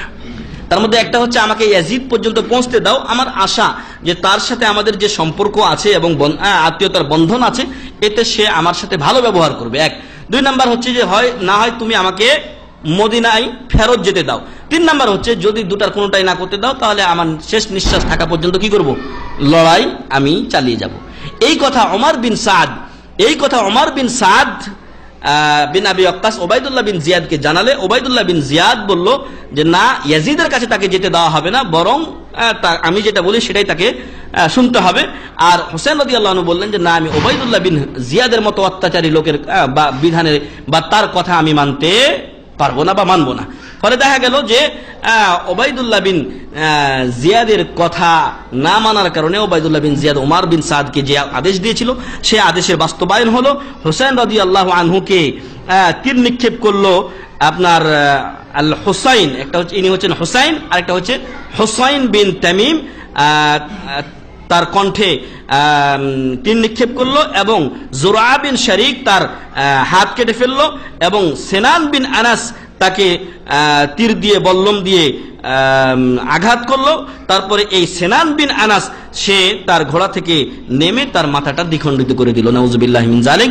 তো এরপরে তার মাথাটা যখন নিয়ে যাওয়া হয়েছিল ইয়াজিদের কাছে, তো ইয়াজিদ তার চেহারা দেখে তরবারি দিয়ে সেটাকে চেহারাতে আঘাত করছিল এবং বলছিল যে এর চাইতে সুন্দর কোন চেহারা আমি কোনোদিন দেখিনি, আর আসলে দেখবেই বা কিভাবে, কারণ রাসূল সাল্লাল্লাহু আলাইহি সাল্লামের চেহারার সাথে হুসাইন রাদিয়াল্লাহু আনহুর চেহারার অনেক অনেক মিল ছিল। তবে এই ক্ষেত্রে আমরা বলবো যে মুআবিয়া রাদিয়াল্লাহু আনহুকে এই ব্যাপারে কোনো দোষারোপ করা যাবে না, কিন্তু ইয়াজিদ ও উবাইদুল্লাহ বিন জিয়াদ এই শাস্তি থেকে বা এই হত্যাযজ্ঞ থেকে বা এর শেষ পরিণাম বা খারাপ পরিণতি থেকে রেহাই পাবে না। যারা হোসেন রাদিয়াল্লাহু আনহু সহ তার ফ্যামিলির সেদিন 87 জন লোককে হত্যা করেছিল, আল্লাহ যেন তাদেরকে তাদেরকে যেন মহান রব্বুল আলামিন চরম শাস্তি দান করেন, আল্লাহুম্মা আমিন। এবং হোসেন রাদিয়াল্লাহু আনহু শহীদ এবং সাইয়্যিদা শাবাবে আহলিল জান্নাহ, জান্নাতীদের দুজন সর্দার, তাদের একজন হলেন হোসেন রাদিয়াল্লাহু আনহু, তিনি অবশ্যই জান্নাতি এবং রাসূল সাল্লাল্লাহু আলাইহি ওয়াসাল্লামের দৌহিত্র, এতে কোনো সন্দেহ নেই। সম্মানিত উপস্থিতি, এ ছিল আসল ঘটনা। আর এর বাইরে যা কিছু বলা হয় এগুলো বানোয়াট। আল্লাহ তাআলা যেন আমাদেরকে মুহররমের রোজা আগামী বৃহস্পতিবার তার সাথে একটা বা দুইটা মিলিয়ে রাখা তৌফিক দান করেন, আল্লাহুম্মা আমিন। যারা আমাদের এই আলোচনা শুনলেন তাদের প্রতি উদাত্ত আহ্বান যে দেশেও এই আমাদের আশুরার রোজার কথা বলবেন, যাতে করে তারাও এই রোজা রাখতে পারেন। আর এই বছর মুহররমের তারিখ কাকতালীয়ভাবে বাংলাদেশের সাথে এদেশের সাথে একসাথে মিলে গেছে, ফলে একসাথে সকলেরই রোজা রাখা হবে। তো মহান রব্বুল আলামিন যেন আমাদেরকে এই রোজা রাখা তৌফিক দান করেন, আল্লাহুম্মা আমিন। কবি বলছেন, তাজাওয়াদ মিনাদ দুনিয়া ফাইন্নাকা লা তাদরি ইযা জান্না আলাইকাল লাইলু হাল তাইশু ইলাল ফাজরি। কবি বলছেন কি যে তুমি দুনিয়া থেকে কিছু পাথেয় সংগ্রহ করে নাও, কারণ তুমি জানো না যখন তোমার উপরে রাত্রি আগমন করবে তুমি কি ফজর পর্যন্ত বাঁচবে কিনা। ফাকাম মিন ফাতা ইউমসি ওয়া ইউসবিহু লাহিয়া, অনেক যুবক যুবতী আছে যারা খেলতামাশায় সকাল সন্ধ্যা করছে, ওয়াকাদ নুসিজাত আকফানুহু ওয়া হুয়া লা ইয়াদরি, অথচ প্রিন্টে বা প্রেসে তার কাফনের কাপড় তৈরি হয়ে গেছে, সে জানে না। কামিন সাকিনিন ইনদা সাবাহি বিকসরিহি, অনেক লোক আছেন যিনি তার অট্টালিকায় সকালবেলা বসবাস করছেন। ওয়া ইনদাল মাসাই কাদ কানা মিন সাকিনিল কবরি, হতে পারে সন্ধ্যাবেলায় ওই বালাখানা অট্টালিকার প্রাসাদের মালিক কবরের বাসিন্দাও হয়ে যেতে পারেন। আসুন, আমাদের মৃত্যুর কোনো গ্যারান্টি নাই, যে কোনো মুহূর্তে মৃত্যু চলে আসতে পারে। আমরা বছরের শুরুতে প্রতিজ্ঞা করি মহান রব্বুল আলামিন যেন আমাদেরকে আগামী বছর ভালো আমল করা তৌফিক দান করেন, আল্লাহুম্মা আমিন। এবং যে কোনো সময়ে আমাদের যখন মৃত্যু হবে আল্লাহ যেন আমাদের তাওহীদের উপরে মৃত্যু দান করেন, আল্লাহুম্মা আমিন। আমাদেরকে যেন আল্লাহ তাআলা এমন মৃত্যু দান করেন যাতে আমরা জান্নাত পাই। মহান রব্বুল আলামিন যেন আমাদেরকে জাহান্নাম থেকে নাজাত দেন। আমাদের মাঝে যার যে সমস্যা আছে আল্লাহ যেন সেগুলো দূর করে দেন। মহান রব্বুল আলামিন আমাদের মাঝে যার যে অসুস্থতা বা আরো কোনো সমস্যা আছে সেগুলোও যেন দূর করে দেন, আল্লাহুম্মা আমিন। আত্মীয় স্বজন যারা কবরে আছেন আল্লাহ যেন তাদেরকে মাফ করেন, তাদের কবরকে জান্নাতের টুকরা বানান, জান্নাতুল ফেরদাউস নসিব করেন তাদেরকে, আমিন। ওয়া আখিরু দাওয়ানা আলহামদুলিল্লাহি রাব্বিল আলামিন। সুবহানাকা আল্লাহুম্মা ওয়া বিহামদিকা আশহাদু আল্লা ইলাহা ইল্লা আনতা আস্তাগফিরুকা ওয়া আতুবু ইলাইক। আসসালামু আলাইকুম ওয়া রাহমাতুল্লাহি ওয়া বারাকাতুহু।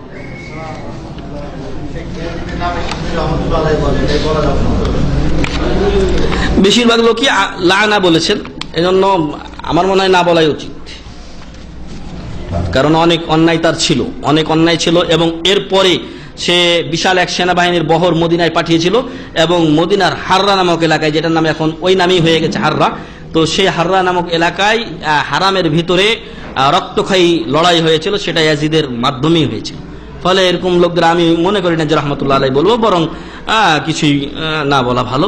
বাস যেটা সে করেছে আল্লাহর কাছে সে তার প্রতিদান পাবে।